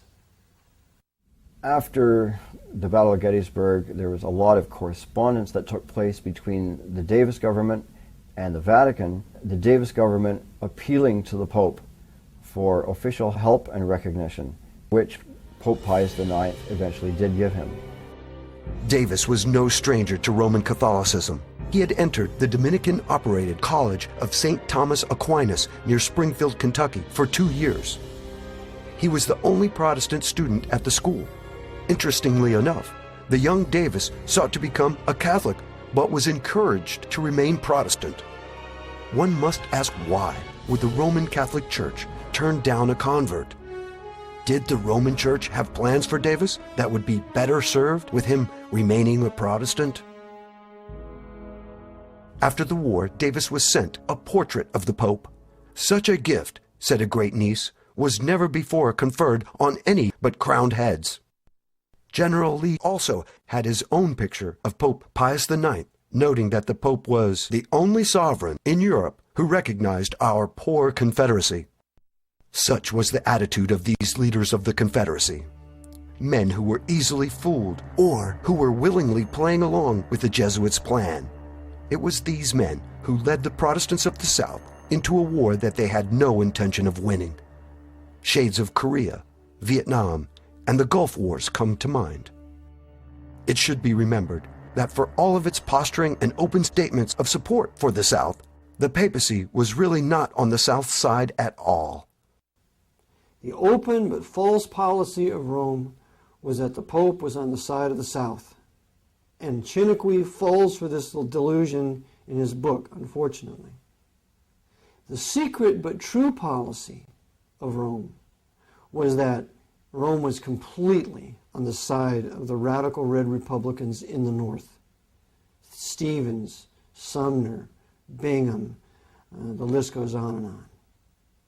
So, because of this, the Jesuits made a show that they were behind the South to create more animosity on the part of the Northern Protestants against the Southerners of the South, because the Pope's against us by siding with the South. When in fact, we wanted the utter annihilation of the Southern Protestants. Now let us turn our attention to the Union Army. What was true with the Southern generals, Lincoln, to his dismay, discovered was also true with his Northern generals. They had allegiances to others besides the Union and Lincoln. General George McClellan failed to employ his vastly superior forces to defeat Confederate General Lee on numerous occasions, the most famous of which was at the Battle of Antietam. Historian James M. McPherson has pointed out that the 2 corps of troops McClellan kept in reserve were in fact larger than Lee's entire force. The reason for McClellan's reluctance to put his reserve into the fight was that, as in previous battles, he was convinced he was outnumbered. It should also be pointed out that McClellan was a Freemason. The question has to be asked, who was McClellan really listening to, Lincoln or the Jesuit superior general? Earlier, we noted General Lee's disastrous orders to General Pickett at the Battle of Gettysburg. At the same battle, Union General George Meade allowed General Lee to escape. Meade was a Roman Catholic. And after Gettysburg, Lee is allowed to escape because a Jesuit then rides into the camp of Roman Catholic General Meade.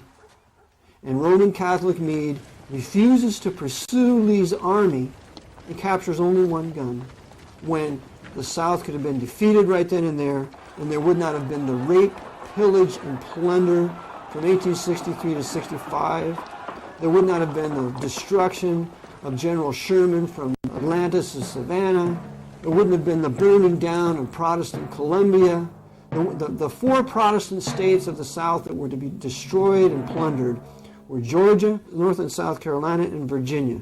Those are the states that were plundered. New Orleans was under Butler the Beast, but Roman Catholic Louisiana was not persecuted. But it was those 4 key Protestant southern states that were made war upon. That would not have happened had Lee not been allowed to escape. And Chiniquy writes of this in his book when the Jesuit rode into the camp and spoke to Meade.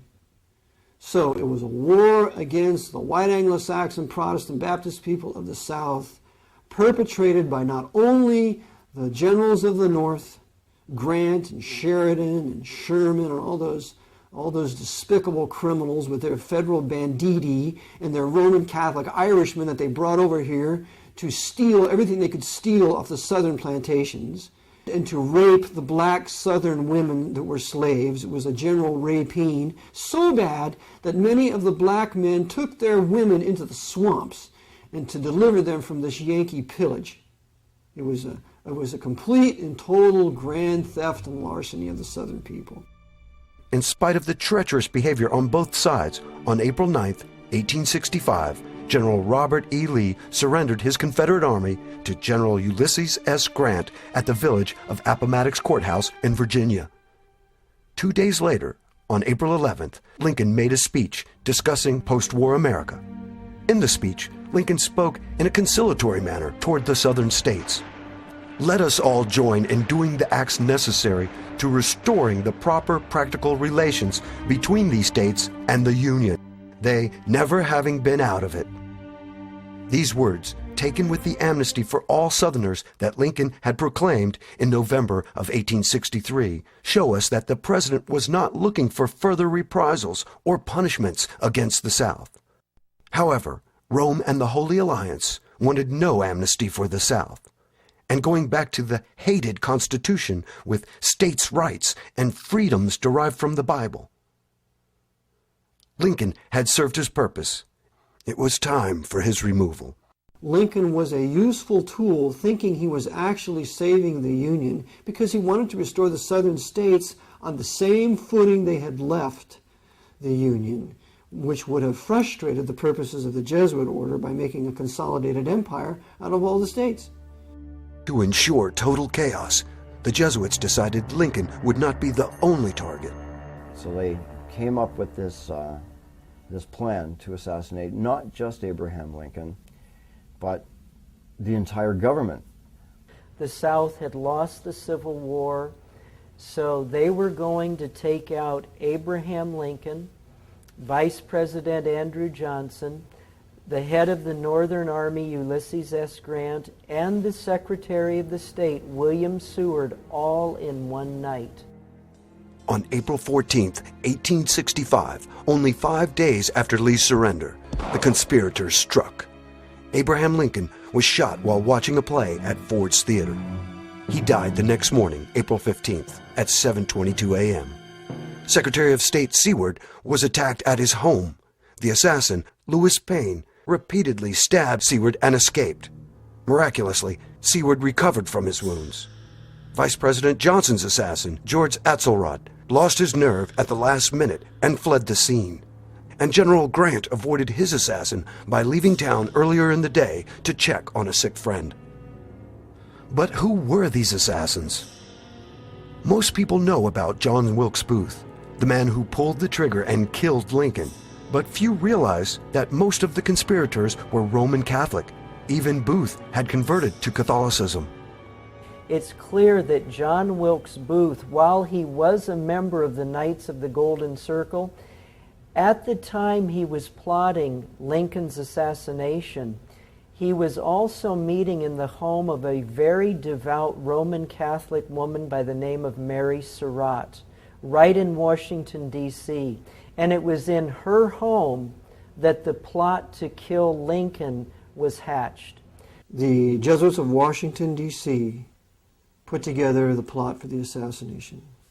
The Jesuit of power behind that plot was Bernardin F. Wiggett. Jesuits, under the stream of an induction, they were not directly to be involved. They only were the elements, the intellectual element that will prepare this. The case of Abraham Lincoln. Abraham Lincoln, the president, was killed by the Jesuits of Rome, but there was no a Jesuit there involved directly. Nevertheless, was the Jesuit who prepared the plot against his life and prepare and train those who were to kill him. They arranged it. Yes. To be sure, the assassins were also Southerners, but they were first and foremost Jesuit assassins and agents of the foreign dictator called the Pope. Among the conspirators was Mary Surratt's son, John Surratt. His tale leads to the very doors of the papal palace in Rome. 4 of them were eventually hung, and the rest were sent to prison for various lengths of time. Booth was killed in a barn, but the story around Surratt is absolutely amazing. Surratt, after the assassination, John Surratt escaped to Canada. Now, the Southern government had a kitchen cabinet based in Montreal. So that's the first place he went, was to Montreal. And who's in Montreal to meet this Surratt was 2 priests. And they squirreled him away for about 6 months. At the same time, the government is looking all over for this guy. It's like the biggest manhunt in U.S. history, and they can't find him. And here he is sitting in a little town outside of Montreal, being protected by priests. The Jesuits were behind this assassination. They controlled Surratt. Surratt called time outside of Ford's Theater. John Wilkes Booth does the shooting. The guard, the Secret Service guard, who's supposing to be guarding the entranceway to the booth of Lincoln, he just happens to leave his post. And he's never punished for it. So the assassination takes place. Surratt escapes to Canada. He's taken to Liverpool. He's taken from there to Rome. He enlists in the Pope's Zouave army. And in 1867, he's discovered through another Roman Catholic who reveals the truth about it. And he is then brought back to the United States and put on trial. He has 2 trials, and because Roman Catholics have more allegiance to their priests and the canon law than they do our country, when a Roman Catholic's on a jury, they can hang a jury and let the murderer go free, and that's exactly what happened to John Surratt. As a result of the Surratt affair and the papal policy of not allowing Protestant churches within the city of Rome, the United States of America ended diplomatic relations with the Vatican in 1867. But even with the end of diplomatic relations with the U.S., the Jesuits had achieved a great victory. First, hundreds of thousands of Protestants were dead. Second, much of the Protestant South lay in ruins. Third, forcing the South at gunpoint to stay in the Union had dealt a severe blow to the Constitution and the concept of freedom. And lastly, Lincoln was dead, and the Jesuits were avenged for his interference in the Chiniquy trial and his attempt to restore the Republic to its pre-war state. Adding insult to this situation, the Jesuit-controlled radical Republicans in Congress, men like Charles Sumner and Thaddeus Stevens, were able to pass the 14th Amendment in 1868. The 14th Amendment created a new type of citizen, a citizen of the United States. Whereas before, a man was a citizen of the state in which he was born, citizenship was now at the national level. Ostensibly, this new citizenship was created to help the freed slaves, but in reality, it was a measure that would allow the federal government to strip away constitutional rights from the people and replace those rights with privileges granted by the government. In Maxwell versus Dow of 1899, the Supreme Court said that none of the Bill of Rights are privileges and immunities of 14th Amendment U.S. citizenship. And the great dissent by John Marshall Harlan, the first Harlan, must be read by every viewer as he goes out of his chair to say that we don't enjoy real liberty, that our rights of American freemen have been overthrown, that our Anglo-Saxon liberties are gone. And then he reiterates in 1908 in Twining versus New Jersey, when Twining versus New Jersey comes out and says the First Amendment, the Second Amendment, the Third Amendment, the Fourth Amendment, the Fifth Amendment, the Sixth Amendment, the Seventh Amendment, the Eighth Amendment, none of those amendments are privileges and immunities of United States citizenship under the 14th Amendment. That's why in court you take your Fifth Amendment privilege. That's why you own a gun with a privilege. That's why you worship God now by a privilege granted from Washington. This ought to make us irate. All we have is Soviet citizenship, but all of us are. Whites and blacks were all slaves of the Jesuits from Washington, D.C., and none of us have any absolute rights to limit the powers of Washington. The only thing that limits Washington's powers are the decisions of the Supreme Court. The Supreme Court's controlled by the Jesuits of Georgetown. You got 5 Roman Catholics sitting on it now.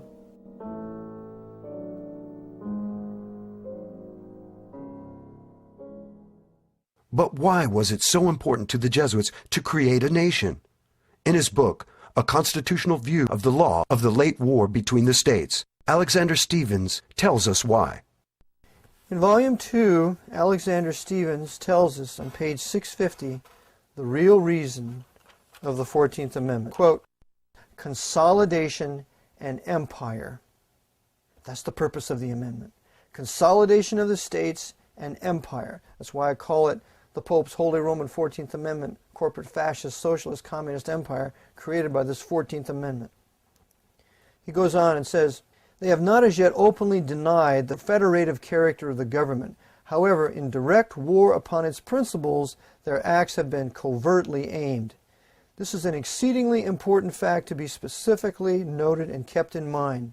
These monstrous reconstruction measures, with all their enormities and fatal tendencies towards ultimate complete centralism and empire, are still based upon the assumption that the states, as separate integral parts, constitute members of what is still, in words at least, acknowledged to be a federal union. All these bold usurpations of power are, upon their face, nothing but resorts to induce or to compel under duress the peoples of the several southern states to go through the forms of adopting the 14th Amendment as an additional article to the Constitution. So, he then concludes, no system of representative government can be long maintained by any people who have not the intelligence to understand it, the patriotism to approve it, and the virtue to maintain inviolate both its form and principles as established. So this is the reason for the 14th Amendment: consolidation and empire. And this is what Andrew Johnson understood was the purpose, and so he campaigned against it. And he called Lee a hero if that was the real reason for this war, to keep this consolidation and empire from being formed. The 14th Amendment was proclaimed ratified on July 28, 1868. That was the end of the Washington's Republic as established in 1787. So our white Anglo-Saxon, Protestant, and Baptist Calvinist Federal Republic of these United States lasted from 1787 to 1868.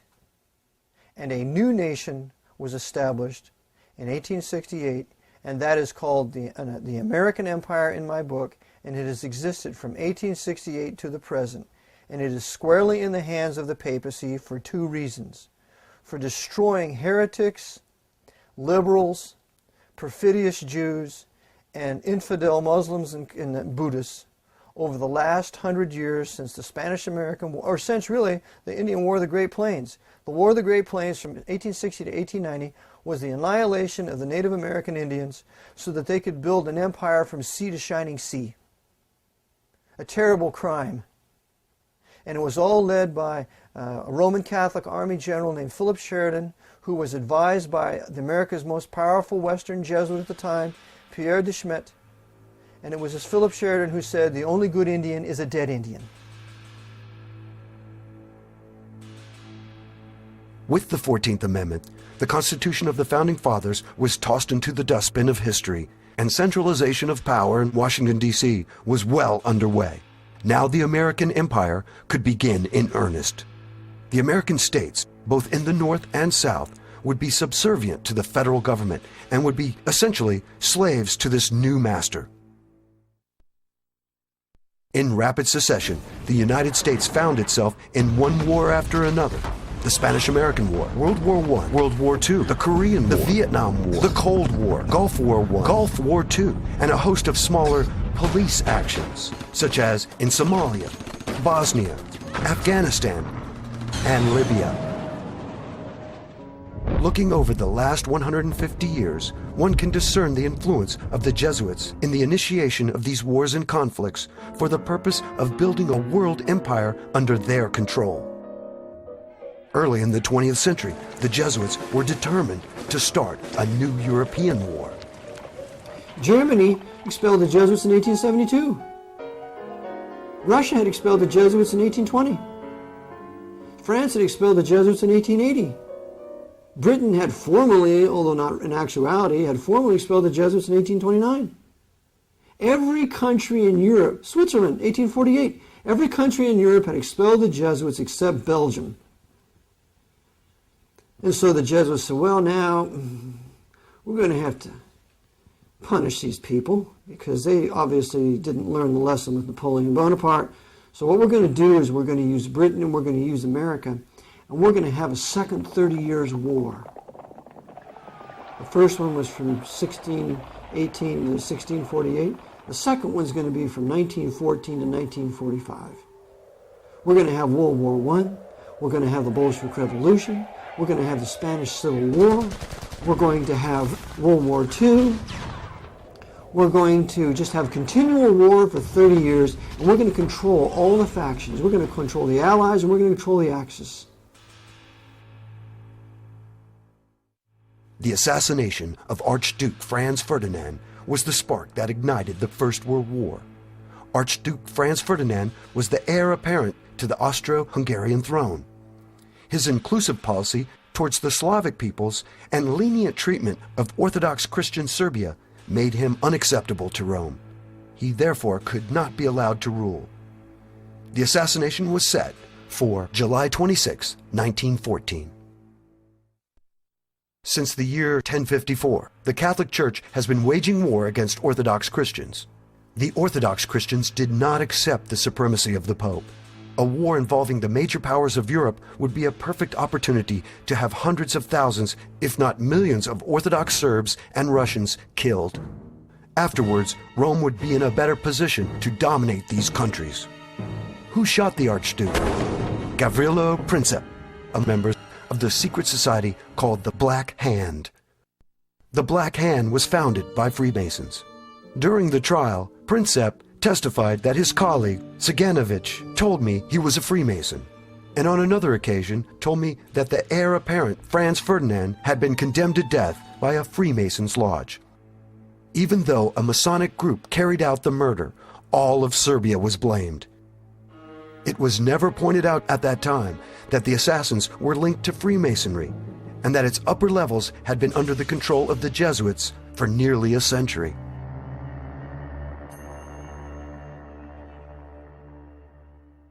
After World War I, a movement was put in motion to have a world government that would help the nations of the world live in peace.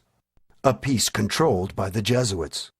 When this world government, or League of Nations, failed to materialize, the Jesuits pushed forward plans to create a second world war. Even before the end of World War I, the Jesuits had set in motion a plan to bring the Russian Orthodox Christians back into the fold of the Pope's control. Under the direction of their superior general, Vladimir Ledovchkovsky, the Jesuits instigated the Bolshevik Revolution in 1917. This revolution brought communism to Russia. The Jesuits had been thrown out of Russia over 100 years earlier, but now the leader of the Bolsheviks, Vladimir Lenin, admitted the Jesuits back into Russia in 1922. Lenin proved fickle and showed signs of disloyalty to the Jesuits. For this, he was poisoned, and his replacement, Joseph Stalin, was ready to carry on with the Vatican's bidding. As a boy, Stalin had obtained a scholarship to attend Tiflis Theological Seminary. Openly, the school was Orthodox Christianity, but behind the scene, it was run by the Jesuits. In 1931, Stalin was interviewed by Emil Ludwig. Ludwig, do you not admit that the Jesuits have good points? Stalin, yes. They are systematic and persevering in working to achieve sordid ends, but their principal method is spying, prying, worming their way into people's souls and outraging their feelings. Once in power, Stalin killed millions of people, both Jews and Orthodox Christians. He killed anyone who would resist the new Soviet state he created based on Marxism. What many failed to understand was that Marxism was based on the Jesuit slave plantations, or reducciones, in South America, and Sir Thomas More's book, Utopia. What the Jesuits did was they were the masters of communism. Communism originates with the Roman Catholic traitor whose name was Sir Thomas More. Sir Thomas More betrayed King Henry VIII, gave his full allegiance to the Pope, and for which reason Thomas More was executed as a traitor, holding forth the Pope's temporal power over his allegiance to his king. Sir Thomas More is the author of Utopia. Utopia is the foundation for communism. So communism is Romanism. In fact, the orders, the many communities of the Roman Catholic institution, the Jesuit order, the Redemptorist, that goes on and on, they run on communist principles of universal equality. Communis is a Latin term. So therefore, communism is a brainchild of the Jesuits, but it has been made to look Jewish through implementing it through Marx and his Communist Manifesto, financed also by another Masonic British Freemason, Engels. Besides establishing communism in Russia after World War I, the Jesuits sought to re-establish the Pope's physical kingdom that had been taken from him in 1871. On June 7, 1929, the Lateran Treaty was ratified, which re-established the Pope's domain called Vatican City. The new Prime Minister of Italy, Benito Mussolini, was instrumental in bringing about the treaty. The treaty occurred only a few months before the economic crash that started in America and quickly spread around the world, called the Great Depression. Approximately $90 million worth of gold in lira, I think it was about $1 billion worth of lira, something like that, was given to the papacy by the Italian government. So that, for reparations, for lack of a better word, because we had been suppressed from 1870 to 1929, you owe us all this money. So, Benito Mussolini enslaves the Italian Catholic people, makes them pay this huge sum, which they didn't want to pay. And what does the papacy do with this money? Well, this treaty's in about February or March. In October, the Jesuits crashed the American stock market. And they used their number one short seller, the Irish Roman Catholic Joseph P. Kennedy, to do it. So they sell short, the margin calls can't be met, the stock market crashes, and what happens? The Vatican takes their millions of dollars that they got from Mussolini and they invest it in all the corporations and businesses that are busted on Wall Street, and they buy it all for pennies. So by the time Wall Street comes back into power, the Archbishop of New York completely controls all the major corporations in this country. As banks began to fail, the Federal Reserve did not act to pump money into the system, which it should have done had those in control of it wanted to keep the banks afloat. As the chaos lingered and many lost their jobs and were driven into poverty, the Jesuits created a dictatorship out of the office of the President of the United States. In March 1933, the new president, Franklin Delano Roosevelt, signed into law a state of national emergency. Under such a state of emergency, the Constitution was set aside, ostensibly for the public good, until the emergency was canceled by the president. Roosevelt never canceled the emergency.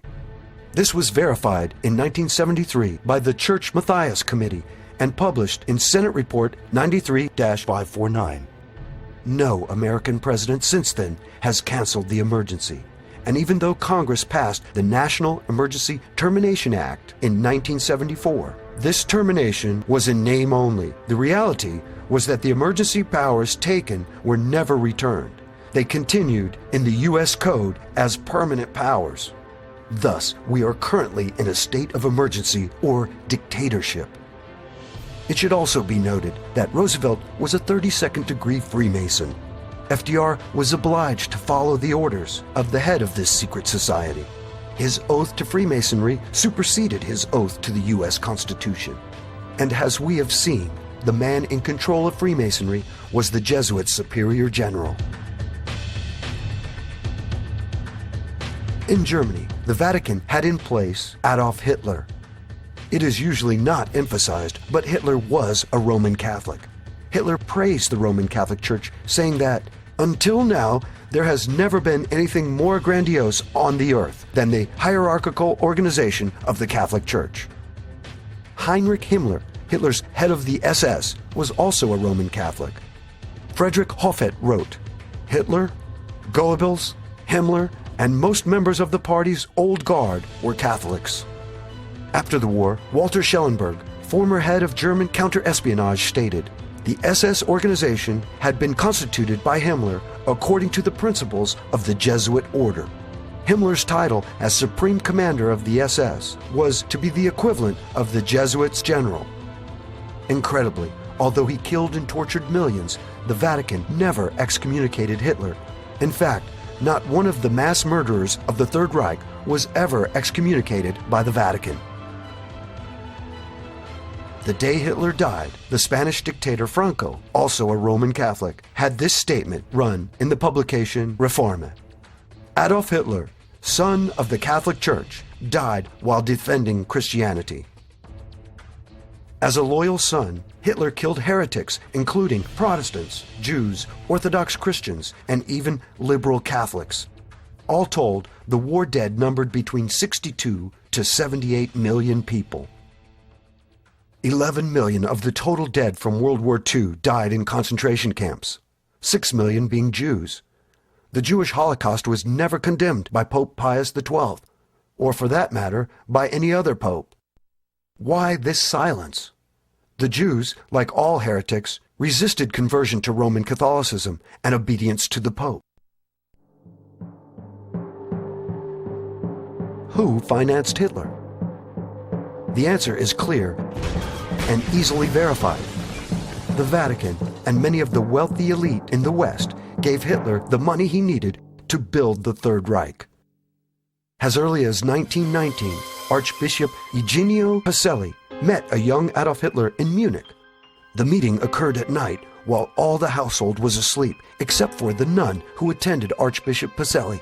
Her name was Pascalina.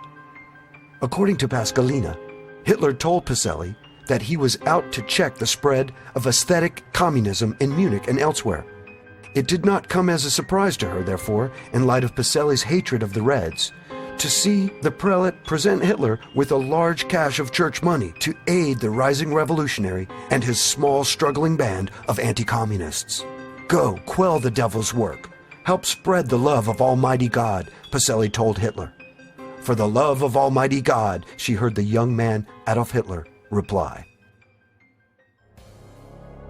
Money for this young revolutionary also came from industrialists in the West. Hitler's rise to power was financed by London and New York and Berlin. They were the Knights of Malta running the banking institutions of the world. In the discipline of historical research, one of the greatest taboo subjects is to look into who financed Hitler. The answer is clear and easily verified. The Vatican and many of the wealthy elite in the West gave Hitler the money he needed to build the Third Reich. Many do not realize that Prescott Bush, the grandfather of President George W. Bush, and George Herbert Walker, the maternal great-grandfather of President George W. Bush, were Nazi collaborators. Along with Averell Harriman, they set up Union Banking Corporation as a complex money laundering operation for a number of Nazi front businesses. Documents at the National Archives and the Library of Congress show conclusively that Prescott Bush and George Herbert Walker should have been tried for treason because their Nazi dealings continued after the U.S. entered World War II. They had continued to do business with their primary Nazi patron, who was Fritz Thyssen, who backed Hitler beginning in 1921 and who was the wealthiest man in Germany, and a steel and coal baron who, with his partner Friedrich Flick, essentially built the Nazi war machine along with I.G. Farben. In 1951, when Fritz Thyssen died in Argentina, Union Banking Corporation was liquidated by the U.S. government, and Prescott Bush received $1.5 million for his holdings in his Nazi business, and that was the beginning of the Bush family fortune for all intents and purposes. George Bush doesn't take his philosophical foundation from the Bible or the teachings of Jesus in the Sermon on the Mount. George Bush takes his inspiration from what he learned in Skull and Bones and from the Thule Society that Hitler and Goebbels and Goring cut their teeth in, Bohemian Grove, these evil organizations that perpetrate the ugly things that these criminals are doing to this country, for which they must be held accountable. The Jesuits created the Illuminati in 1776. The American branch of the Illuminati was called Skull and Bones and has its headquarters at CIA recruiting ground, Yale University. Prescott Bush was a member, as was his son and grandson, President George W. Bush. It is interesting that in the 2004 presidential election, two Skull and Bones members ran against each other. You were both in Skull and Bones, the secret society. It's so secret we can't talk about it. What does that mean for America? The conspiracy theorists are going to go wild. I'm sure they are. I don't know. I haven't seen the web. Number 322? First of all, he's not the nominee. And, look, I look for... Are you prepared to lose? No, I'm not going to lose. You both were members of Skull and Bones, a secret society at Yale. What does that tell us? Not much, because it's a secret. Is there a secret handshake? Is there a secret code? I wish there were something secret I could manifest. 322, a secret number? There are all kinds of secrets, Tim, but one thing is not a secret. I disagree with this president's direction. It is evident that the Bush family and others are under and have been under the control of the Jesuits for decades. Most people are familiar with Hitler's book, Mein Kampf. However, it may surprise many that Hitler did not write the book.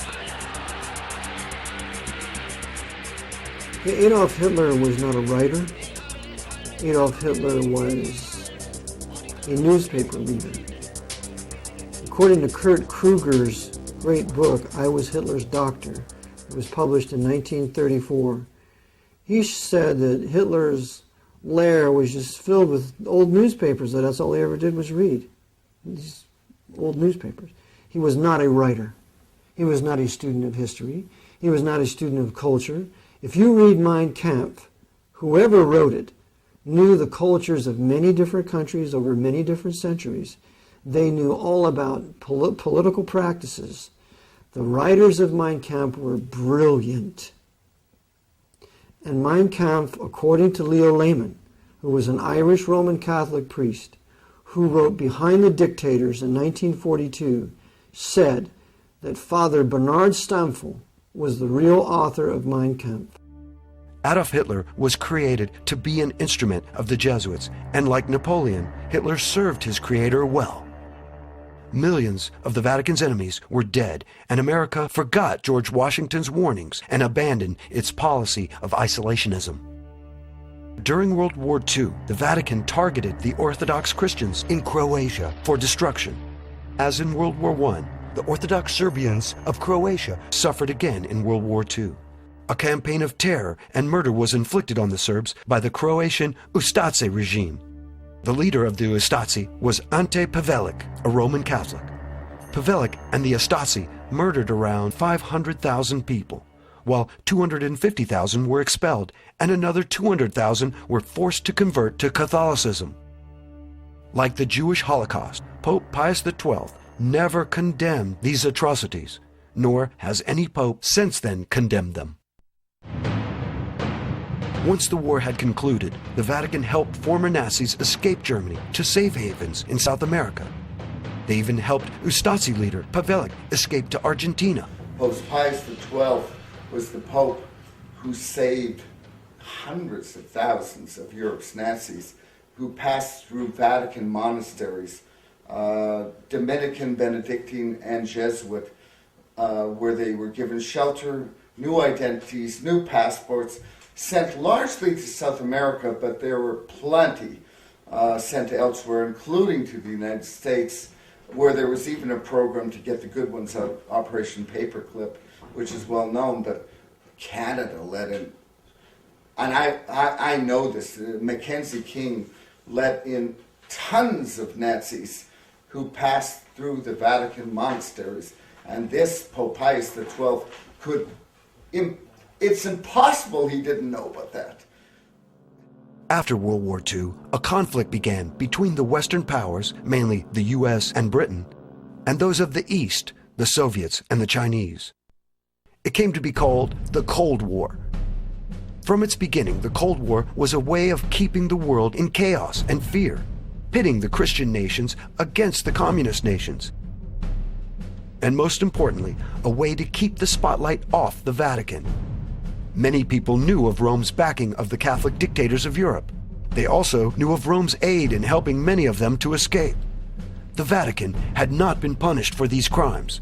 In fact, Pope Pius XII should have stood before the judges at Nuremberg. The Jesuits used the Cold War as an effective diversion for Rome. It worked like a charm. To get it started, a rock in the road had to be removed. That rock was General George S. Patton. At the end of World War II, General George Patton wanted to attack the Soviet Union. Patton saw the menace to the free world communism was and wanted to go ahead and end it. Patton's conversation to General McNarney in 1945 was revealing. Why do you care what these goddamn Russians think? We are going to have to fight them sooner or later. Why not do it now, while our army is intact, and the damn Russians can have their hind end kicked back into Russia in 3 months? The Jesuits could not allow the Soviet Union to be destroyed. As Robert Wilcox lays out in his book, Target Patent, Roman Catholic William Donovan, head of the OSS, arranged for the assassination of Patton. Patton had survived 3 previous attempts on his life. He also survived the 4th, but was hospitalized. While in the hospital, a refined form of cyanide was given to him that can cause or appear to cause embolisms and heart failure. After making preparations to leave the hospital, Patton's health took a sudden turn for the worse, and he died. The result was that the Jesuits got their Cold War.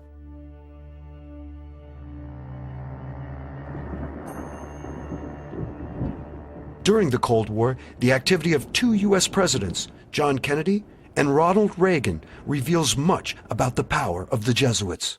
John Kennedy was a Roman Catholic who turned against the Vatican and the Jesuits. Kennedy decided to be his own man, take his own counsel, and not take orders from Rome. He turned out to be a liberal Catholic, which is just as obnoxious to the Vatican as a Protestant or any heretic. Kennedy began to pull out of Vietnam. He ordered the Treasury Department to print money and not go through the privately held Federal Reserve. And he had plans for a new invasion of Cuba. See, Kennedy wanted Cuba back from Castro. The big lie is that Kennedy, he canceled the orders. He didn't cancel the orders. McGeorge Bundy canceled the order for the air cover in the Bay of Pigs. That's according to Fletcher Prouty in his book JFK. And on the USS Essex, which was an aircraft carrier there, that the captain was told not to give any air cover to the invading patriots there in Cuba. But that cover was canceled, not by JFK, because the night before he said he gave a go-ahead. And to prove this point, there's a book that's been released about a year ago called Ultimate Sacrifice, written by Waldron. And in that book, it shows that JFK had planned to invade Cuba on December 1st, 1963, and get rid of that Jesuit, Fidel Castro. On November 22nd, he was killed, 8 or 9 days before the invasion was to take place. Like the assassination of Abraham Lincoln, John F. Kennedy's assassination was meticulously planned and executed, with Lee Harvey Oswald as the patsy. But you see, Gene Hill with Mary Moorman were right there at the limousine. And Gene Hill and Mary Moorman said that the driver turned around and shot. But they thought the driver was shooting back at the shooter. They didn't know the driver was shooting JFK in the head, along with the storm drain shooter. A simultaneous headshot. That shot from the grassy knoll was a distraction. They had a smoke. I mean, we've had smokeless gunpowder since the turn of the century. I mean, why would they use a rifle and have smoke? It was a distraction for the crowd to run up to the grassy knoll, because the real shooters was the storm drain shooter and the driver shooting Kennedy in the head simultaneously. And I show in my book, Kennedy was shot 5 times. The assassination was done in a very public way to show other would-be presidents what would happen if orders were not followed. The assassination of John F. Kennedy is done in broad daylight as a warning to all the other leaders of the world, but it's also done with this viciousness, because you see, JFK was a Catholic, and they wanted to kill their Catholic boy who refused to uphold the temporal power of the Pope.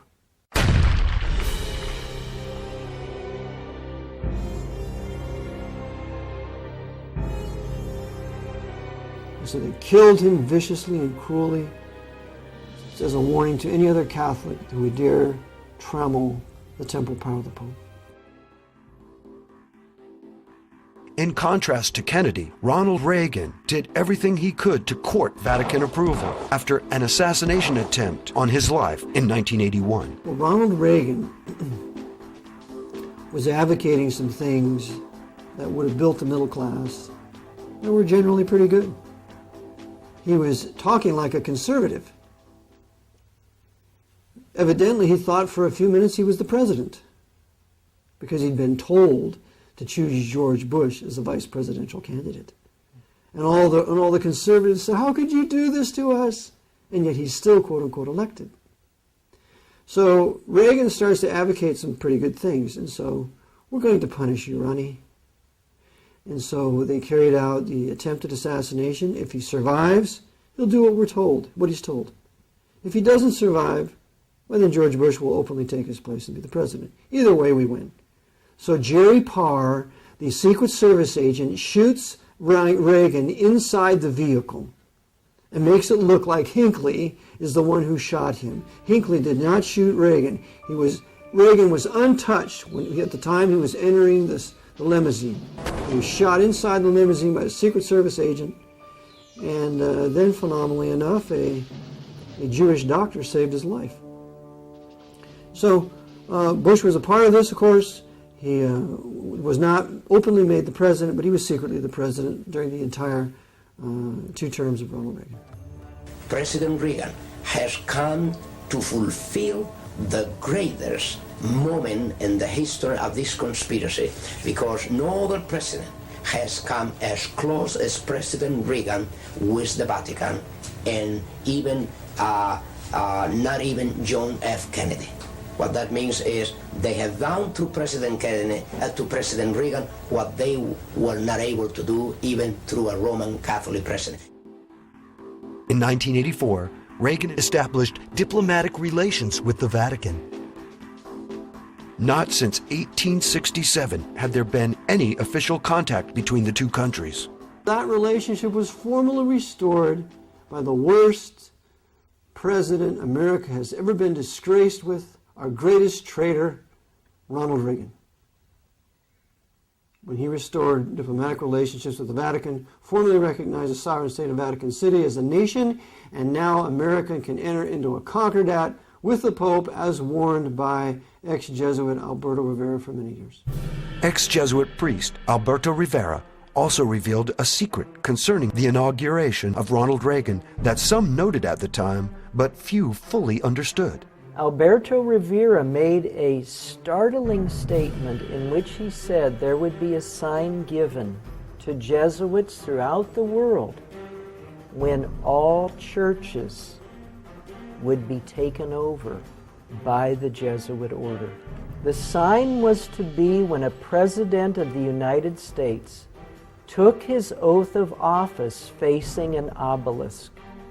For the first time in U.S. history, the swearing-in ceremonies were moved to the west front of the Capitol, and President Reagan faced the Washington Monument.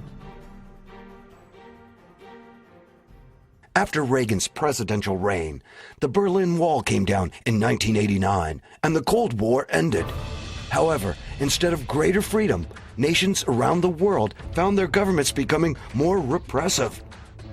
Terrorism became the new foe, and the United States and other Western governments pledged to fight this new enemy at all cost.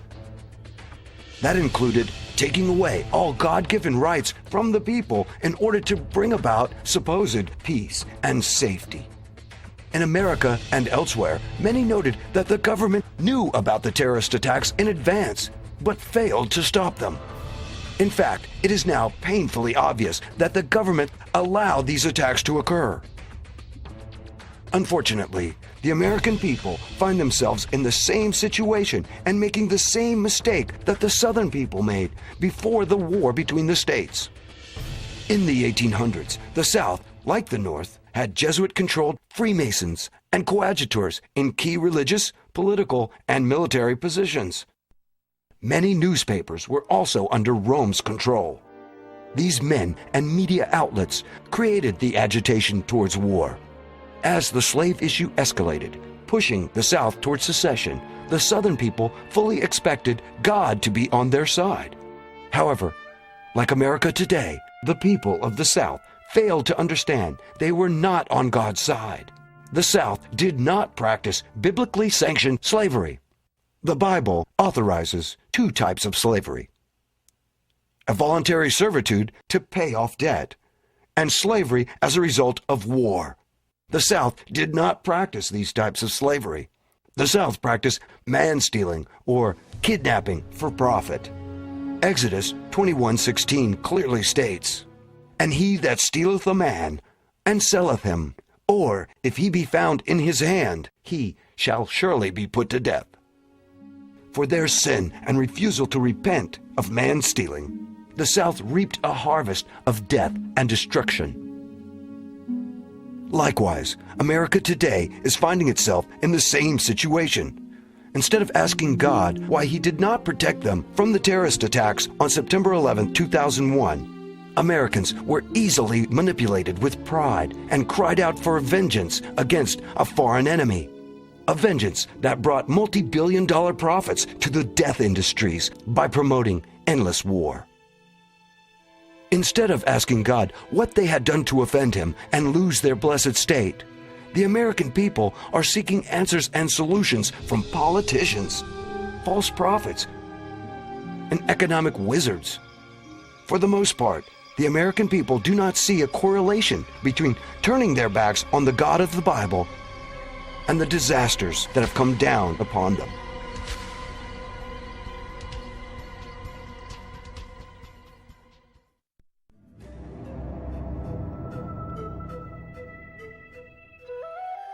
At the beginning of the 20th century, the Jesuits decided to implement their plans to create a central bank in the United States. Their plan would enable them to pay for the wars that were coming as the American empire expanded.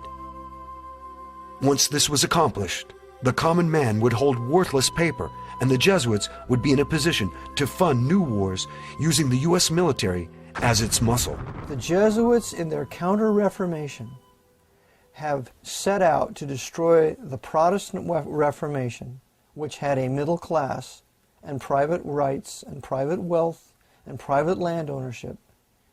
And in their attempt to bring the world back to the Dark Ages, the 13th century, when Pope Innocent III was the demon pope of all of Europe at the time, set out to destroy the Albigenses and others. To do this, to destroy Western Protestant civilization, they had to implement the pillars of the Communist Manifesto. Well, two of those pillars are these. The national credit would be in the hands of the federal government. So therefore, the credit of this country is in the federal government as extended by the Federal Reserve Bank, which is a private bank. Lewis versus U.S. tells us this in a federal case. So this private Federal Reserve Bank, which is controlled by the Vatican through its various orders, particularly the old crusading orders like the Knights of Malta and the Knights Templars, which are today high-level Freemasons, they have put upon us this horrible Federal Reserve Bank, which is the Pope's bank, to finance all the Pope's crusades since no later than the Spanish-American War of 1898 to the present. In order to create this central bank, certain obstacles had to be overcome. First, those opposed to a central bank would need to be removed, and secondly, the law would need to be changed, or simply appear to be changed. To deal with the troublesome individuals who opposed a central bank, the Jesuits spared no expense. They built a ship of death called the Titanic. The sinking of the Titanic was the design of the Jesuit order to get rid of the opposition to the creation of a central bank in the United States. And the men on the Titanic were opposed to a central bank. They had to die. Among those were John Jacob Astor, Isidor Straus, Benjamin Guggenheim, and a host of other millionaires who were opposed to a central bank in America. Therefore, they had to be taken out of the way, and they were on the Titanic. The company building the ship was owned by J.P. Morgan, who was himself an agent of the Rothschilds family, the Rothschilds being the bankers for the Pope and the Vatican. The main Jesuit targets were brought on board. The captain of the ship was Edward John Smith. It appears from his actions that Captain Smith was a Jesuit coadjutor, that is, a Jesuit who has taken the oath but does not wear the robes. A coadjutor blends into the scenery and never looks like a Jesuit priest. It is a veteran sea captain, Edward Smith, who orders the ship to travel through an 80-square-mile ice field at full speed on a moonless night. There had been over 8 telegrams warning the captain of the danger. He's warned 8 times, slow the ship down, slow the Titanic down, you're going too fast. Not once stopped. Knew there was an iceberg field up ahead, knew that he should have slowed down, but didn't. And so you look and you say, how was it that this man could go headlong into a field of icebergs and not slow the ship down, not be more careful? The only conclusion you can draw is, as a coadjutor of the Jesuit order, right through the line, the chain of command, he was told, sink the ship. And he did. On board the Titanic, and this is all documented in a National Geographic video that was put out in 1986. You can go to your local library, and they'll either have it on hand or they can get it on library loan. But on that videotape, it shows that as the Titanic was coming up along the coast of England, it had various stops. And at one stop, a Jesuit priest got on board. His name was Francis Brown. Francis Brown got on board the Titanic, took pictures of all of the wealthy people, took pictures of Edward Smith, the captain, and then, just before the Titanic set sail across the Atlantic, Francis Brown got off. And then, of course, the Titanic sunk. Well, Francis Brown is given a camera by his bishop, by his uncle, the bishop, and he is told to go down and take all these pictures of all these people we're going to kill in first class. And so that's what he does. He takes picture of all these rich people, everybody that's there is going to go down, and a rich passenger offers him passage. Well, he knows the ship's going to go down, but he very sheepishly got in contact with his provincial. And the provincial's message was, get off that ship. Like Brown, another noted passenger, Jesuit agent J.P. Morgan, did not make the ill-fated sea voyage. Even though booked on the ship for passage to America, Morgan also fortuitously canceled at the last minute. And of course, J.P. Morgan, he had his own suite reserved for him. And there were some 55 men who at the last minute canceled their reservations on the Titanic. J.P. Morgan was one of them. Said he was sick. Oh, by the way, and don't load any of my art treasures on the Titanic either. So he didn't have any of his art treasures on it either. Didn't lose any of that. How do we know there was foul play involved with the Titanic? When the iceberg was sighted, it was First Officer Murdoch who attempted to port around the deadly object. This was sound enough, but Murdoch also ordered the engines into reverse. Author Wynne Wade asked the obvious question. As long as Murdoch was trying to veer out of the iceberg's way, why had he jammed on the brakes, so to speak, by throwing the engines full speed astern? In point of fact, the 1910 edition of Knight's Modern Seamanship clearly contradicted Murdoch's decision. The instructions are clear. Avoid reversing the engines. Wade sums up the situation by saying, Murdoch had maneuvered in a manner more likely to cause collisions than to prevent them. As with many who investigated the Titanic disaster, author Wynne Wade was at a loss to explain Murdoch's actions in going against the book. But the captain and Murdoch's actions were not the only telltale signs of treachery on the night the Titanic sank. We see all sorts of anomalies on the Titanic. For example, when it was sinking, the emergency flares were to be red so that ships in those lanes could see the Titanic was in trouble.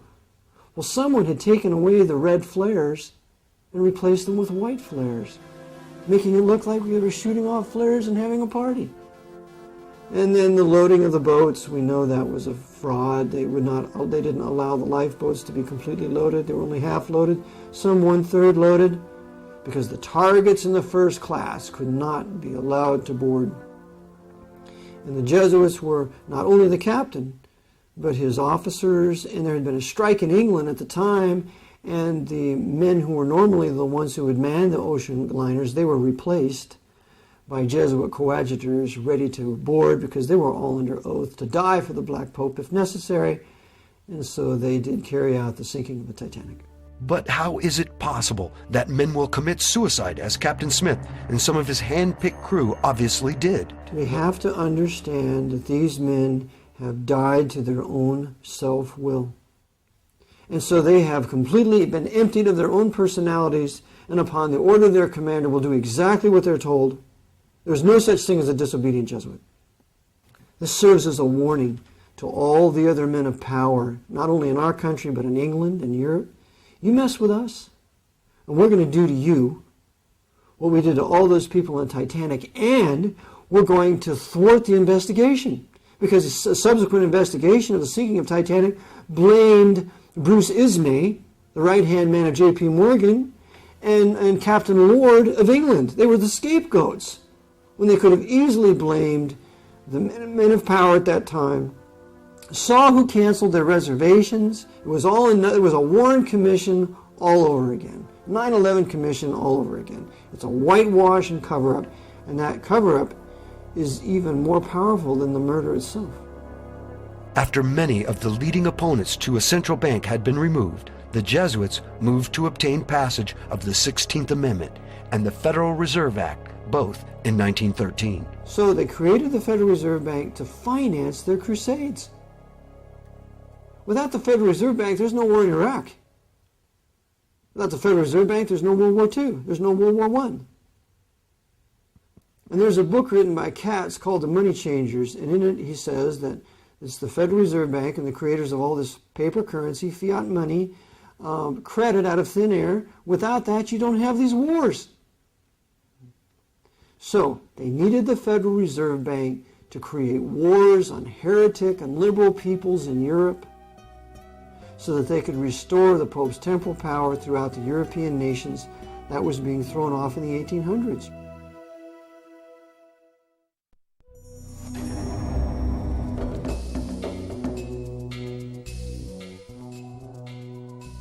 Besides instigating wars and controlling the banking industry, the Jesuits have spent a great deal of time and effort attacking and undermining their number one enemy, the Bible, specifically the King James Bible.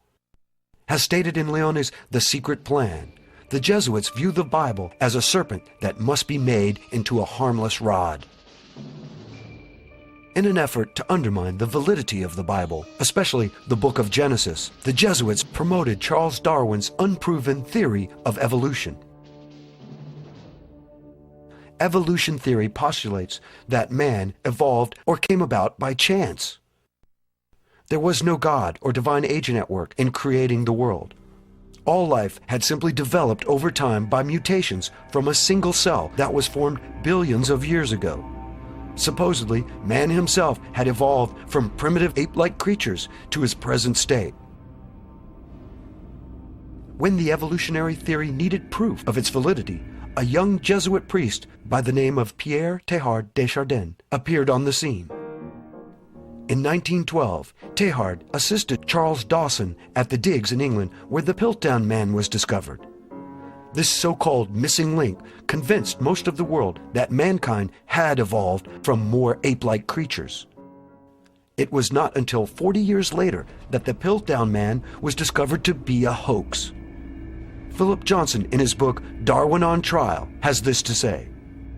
Many persons familiar with the evidence, including Stephen Jay Gould and Louis Leakey, have concluded that Teilhard de Chardin was probably culpably involved in preparing the Piltdown fraud.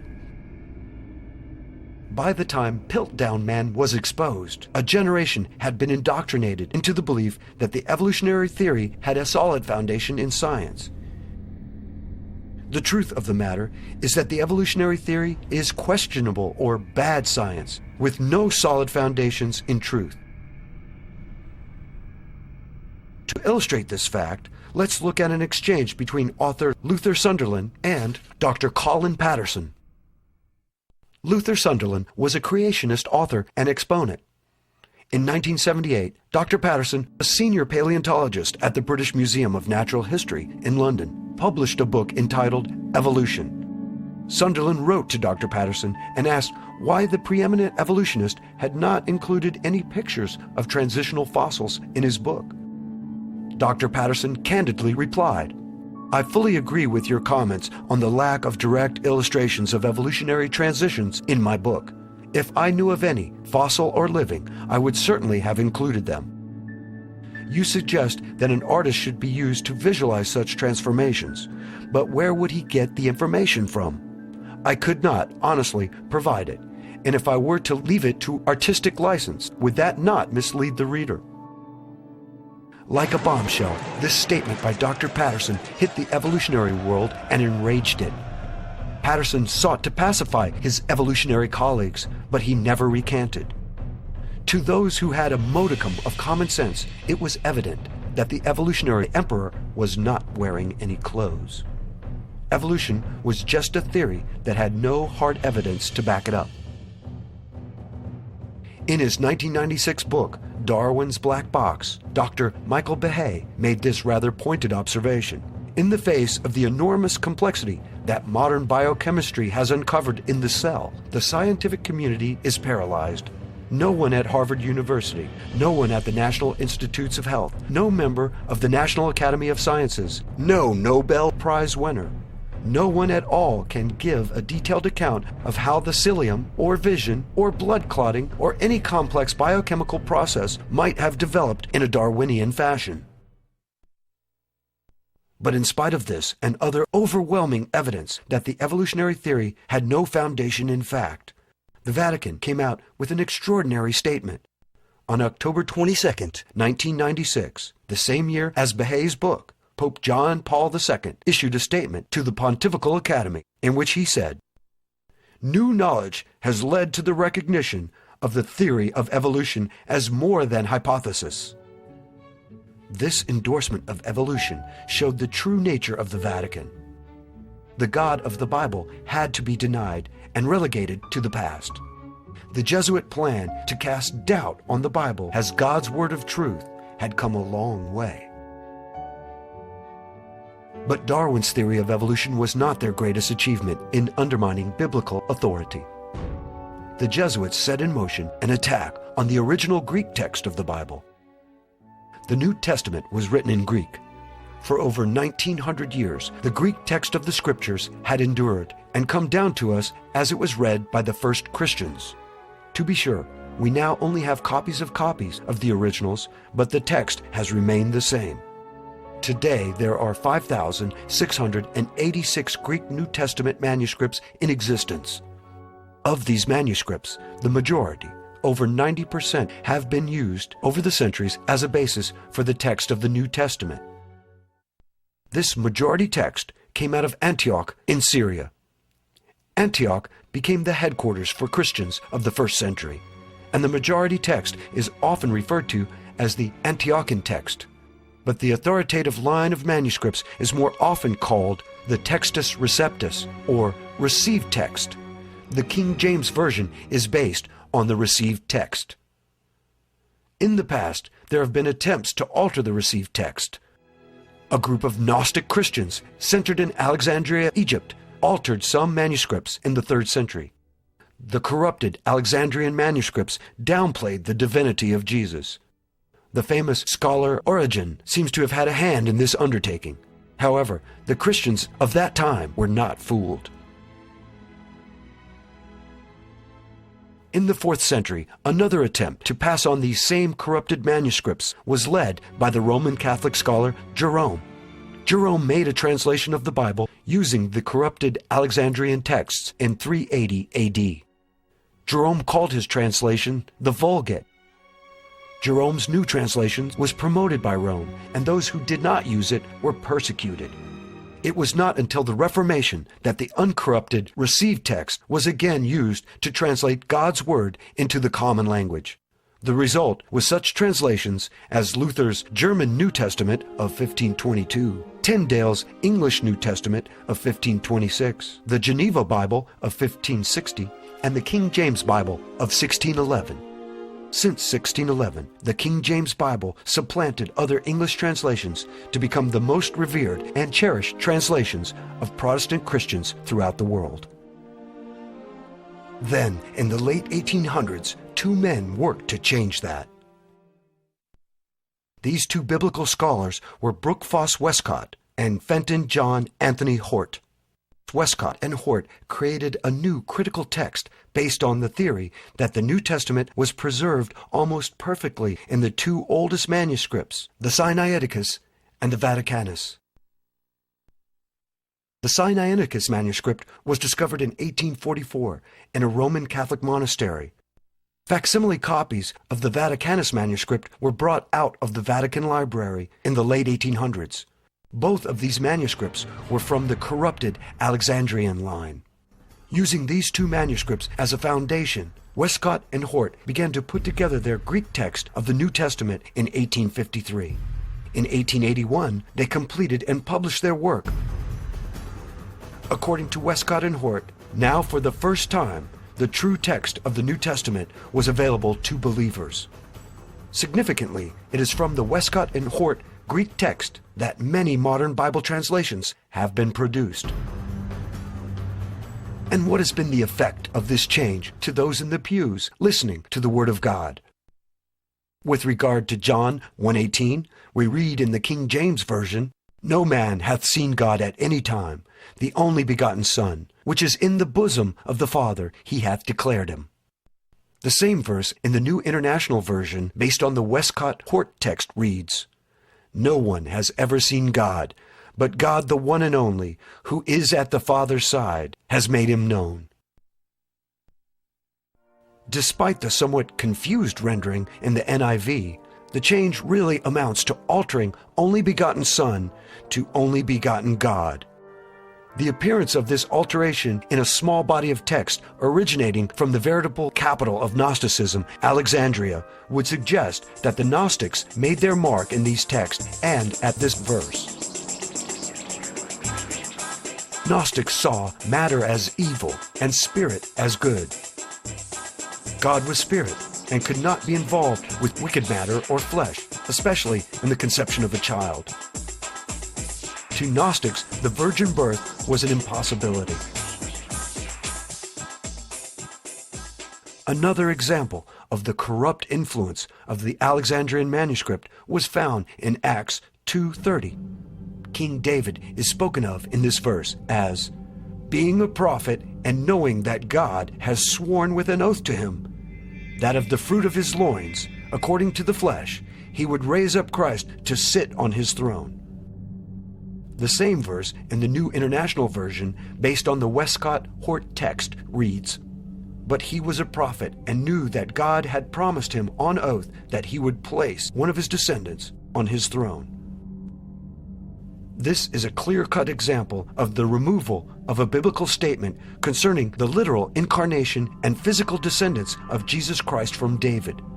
This is in line with many Gnostic systems, which viewed Christ as a purely spiritual being, an aeon emanating from the everlasting. The reading presented in the traditional text, where Christ in the flesh is said to be in physical descendants from David, would be antithetical to these speculative systems. There are many other examples that can be used to illustrate the point that the Westcott and Hort Greek text holds contrary views to the doctrines and teachings of the majority of the existing Greek manuscripts. Unfortunately, most Christians today are ignorant of this and still rely on the corrupt Westcott and Hort Greek text. Since they have had such an impact on the biblical text from which many modern translations come, it might be helpful to know more about Westcott and Hort. Supposedly, these men were Protestants. Specifically, they were Anglican or Church of England scholars. Moreover, unlike what one would expect from a believer in the truth of the Word of God, Westcott did not believe that the first 3 chapters of Genesis should be taken literally. In a letter to Hort, Westcott stated, "No one now, I suppose, holds that the first 3 chapters of Genesis, for example, give a literal history. I could never understand how anyone reading them with open eyes could think they did." Westcott also doubted the miracle stories in the Bible. He stated, "I never read an account of a miracle, but I seem instinctively to feel its improbability." But even more telling is Westcott's devotion to John Henry Newman. Newman, along with several other Church of England clergymen, began the Oxford movement in 1833.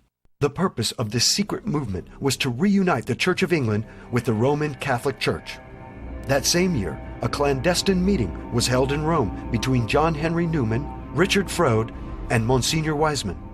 When asked what it would take for the Church of England to be accepted back into the Roman Catholic Church, Monsignor Wiseman answered, "The Church of England must accept the Council of Trent in its entirety." Consider that. In 1833, the spokesman for the papacy brings up the acceptance of the Council of Trent as the main condition for reuniting with Rome. The Council of Trent met and declared 125 anathemas against the Protestant Reformation. The Pope and the Jesuits had not changed their minds then or to this day. For 12 years, Newman and his colleagues worked secretly to push the Church of England back into the arms of the papacy. When this secret society and its intentions were discovered, Newman and 150 followers defected to the Roman Church. It is apparent that Westcott was one of Newman's disciples who did not defect, but rather remained as a tool of Rome. Westcott's scholastic partner and pupil, Fenton John Anthony Hort, was no better in his biblical faith. Although Hort doubted the existence of a literal devil and of eternal punishment for the godless, he did believe in the Roman Catholic concept of purgatory. Hort stated that the idea of purgation, of cleansing as by fire, seems to me inseparable from what the Bible teaches us of the divine chastisements. Hort also adhered to the Roman Catholic teaching of baptismal regeneration. Hort stated, "We maintain baptismal regeneration as the most important of doctrines. The pure Romish view seems to me nearer and more likely to lead to the truth than the evangelical."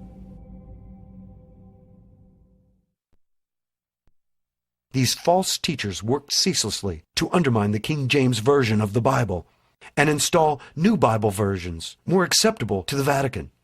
Bible versions like the Revised Standard Version, the American Standard Version, the Living Bible, and the New International Version of the Bible. As mentioned earlier, the NIV is based on the Westcott-Hort Greek text and its successor, the Nestle-Aland Greek text.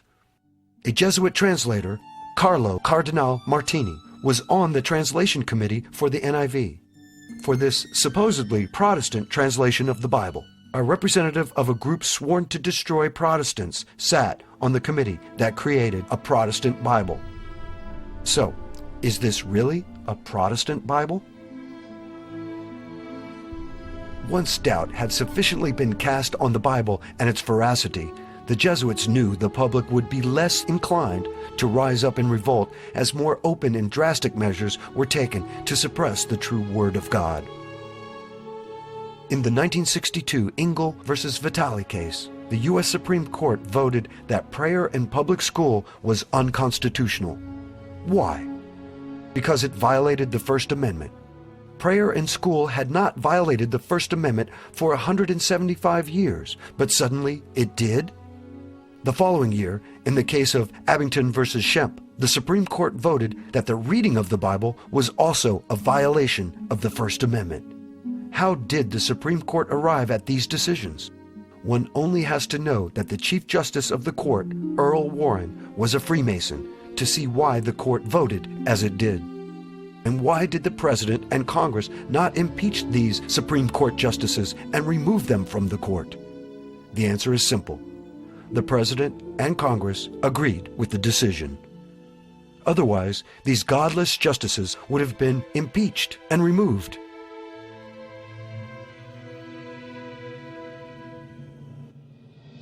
How did this happen?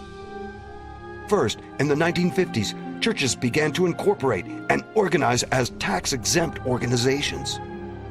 Churches had always been tax-exempt, But now they could offer their congregations tax deductions for tithes and offerings. It was Senator Lyndon Baines Johnson who pushed for the churches to be added to the Section 501c3 of the tax code. For a 501c3 church to openly speak out or organize in opposition to anything that the government declares legal, even if it is completely immoral, the church will jeopardize its tax-exempt status. The 501c3 has had a chilling effect upon the free speech rights of the church.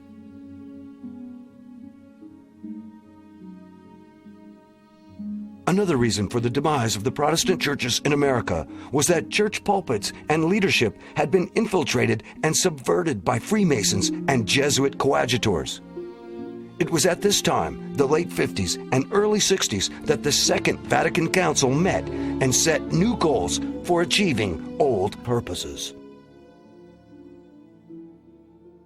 Vatican II fits right in harmony with the Council of Trent, because what you have is at Trent, the Catholic Church said, we will not compromise with Protestantism. And so between Trent in the 1540s and Vatican II from 1958 to 1963, you have Jesuit infiltration of all the churches, so that finally by 1958 to 1963, there's been enough infiltration done, and enough of the messages of those churches have been watered down. So now Rome comes in with the ecumenical movement. That's what John the 23rd did at Vatican II. It was, let's bring all the churches together now, but it's not under Protestantism, it's not under biblical truth and principle, it's under Rome. And it's under Roman tradition and Roman authority. That's all Vatican II was. So Vatican II fits right in harmony with Alberto Rivera and his statement that all the churches by 1981 were completely taken over.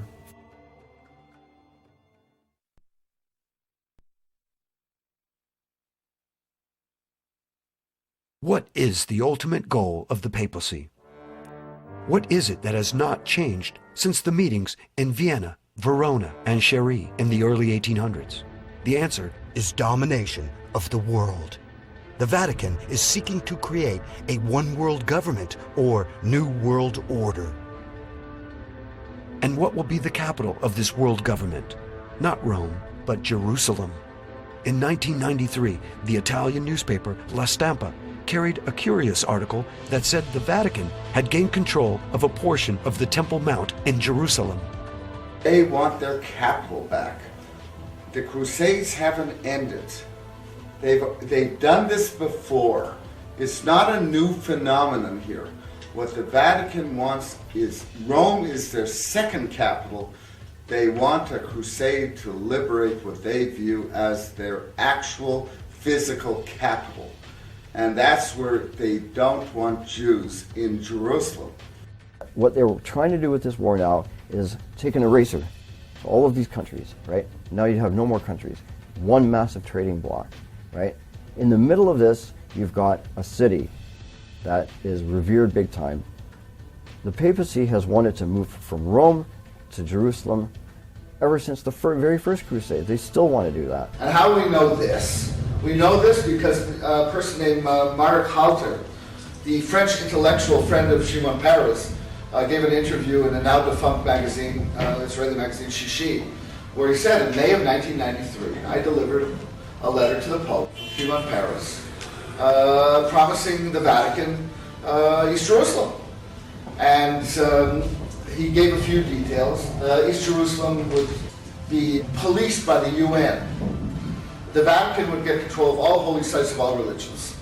And the PLO would get a stake within this enclave. The Vatican gets the holy sites, and the UN gets to police the place. And now we've got two magazine confirmations. And Arafat agreed to this. According to La Stampa, 3 days before the signing of the Declaration of Principles, Arafat agreed to the deal. And then when he didn't get the deal, the terror started in earnest.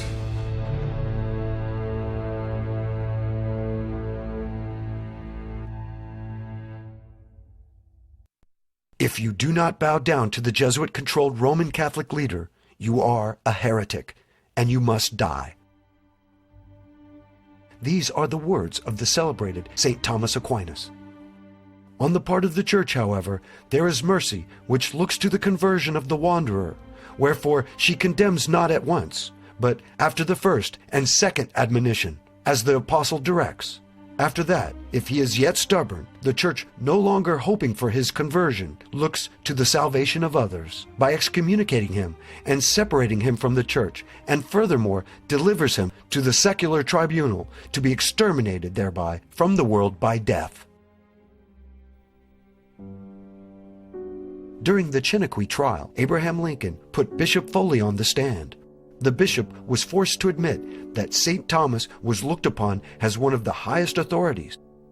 In fact, the Roman Catholic bishops swore that God himself had inspired what St. Thomas had written about the manner in which heretics should be treated by the Roman Catholics.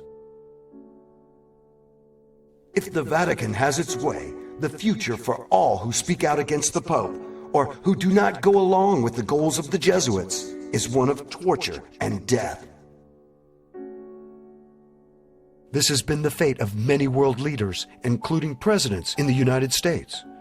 It has also been the fate of others in all walks of life, like Confederate General Stonewall Jackson, those against the central bank on the Titanic, ex-Jesuit Alberto Rivera. In the Jesuit oath, the Jesuit states, "I will, when opportunity presents, make and wage relentless war, secretly or openly, against all heretics, Protestants, and liberals, as I am directed to do, to extirpate and exterminate them from the face of the whole earth." In light of all that has been exposed in this documentary, what is to be done? First and foremost, Christians should seek the Lord's guidance through daily prayer and Bible study. We should pray for a new Reformation, not a false revival, nor one that piggybacks on a political movement, or even one that tries to take control of the existing Antichrist, Republican, and Democrat parties, but rather a Reformation that emphasizes the God of the Bible, a Bible based on the Textus Receptus, like the King James Version. Secondly, the Bible tells Christians to separate ourselves from evil. Be ye not unequally yoked together with unbelievers. And in the same chapter, verse 17, "Wherefore come out from among them, and be ye separate, saith the Lord." We should seek for a peaceful separation or secession from the American Empire. We want to go back to a typical constitutional Protestant form of government that was isolationist. We kept our noses out of the businesses of other nations, and we sought to develop our own country. George Bush has called the United States Constitution a GD piece of paper, and he's called this present war a crusade, which it is. So it's all the more reason to secede. We're never going to get any relief. We need to have a move in every state for secession, where we can begin to withdraw from Rome on the Potomac, which is Washington, and we can reestablish state, national government once again and begin to govern our own affairs for what's best for that population or those populations in those states. And if we wish, we can then confederate together with other states, but we don't have to. Christians should not only avoid the poisons of this world, but also the false churches in the land. We should attend Bible-believing churches that are not incorporated and thus controlled by the government. If you cannot find a Bible-believing congregation in your area, start a house church yourself, with your family, or with other people in your community. Christians should shine light on the evil we see and speak out against it. In Ephesians we read, "And have no fellowship with the unfruitful works of darkness, but rather expose them." Do not be timid, but speak out about what is clearly unbiblical and evil in this country. And finally, be aware of deceivers and deceptions. Jesus warned of false prophets with lying tongues. In Matthew 24, verse 11, we read, "And many false prophets shall rise, and shall deceive many." In 1 Timothy, the Apostle Paul wrote, Now the Spirit speaketh expressly, that in the latter times some shall depart from the faith, giving heed to seducing spirits and doctrines of devils. As we move closer to the second coming of Christ, we should be vigilant and hold steadfast to the true faith as found in the Scriptures, leaning on the Holy Spirit to empower us against false doctrine and wicked men. God's Word does not tell us to make war on other countries, to bring them democracy, or to do nation building. These lies need to be denounced. The Jesuits will not stop in their quest for world dominion and the setting up of a new world order. Christians are to resist this Antichrist system and be the light of the world. As the light shines, it reveals the truth, and the dark creatures of this world retreat from it.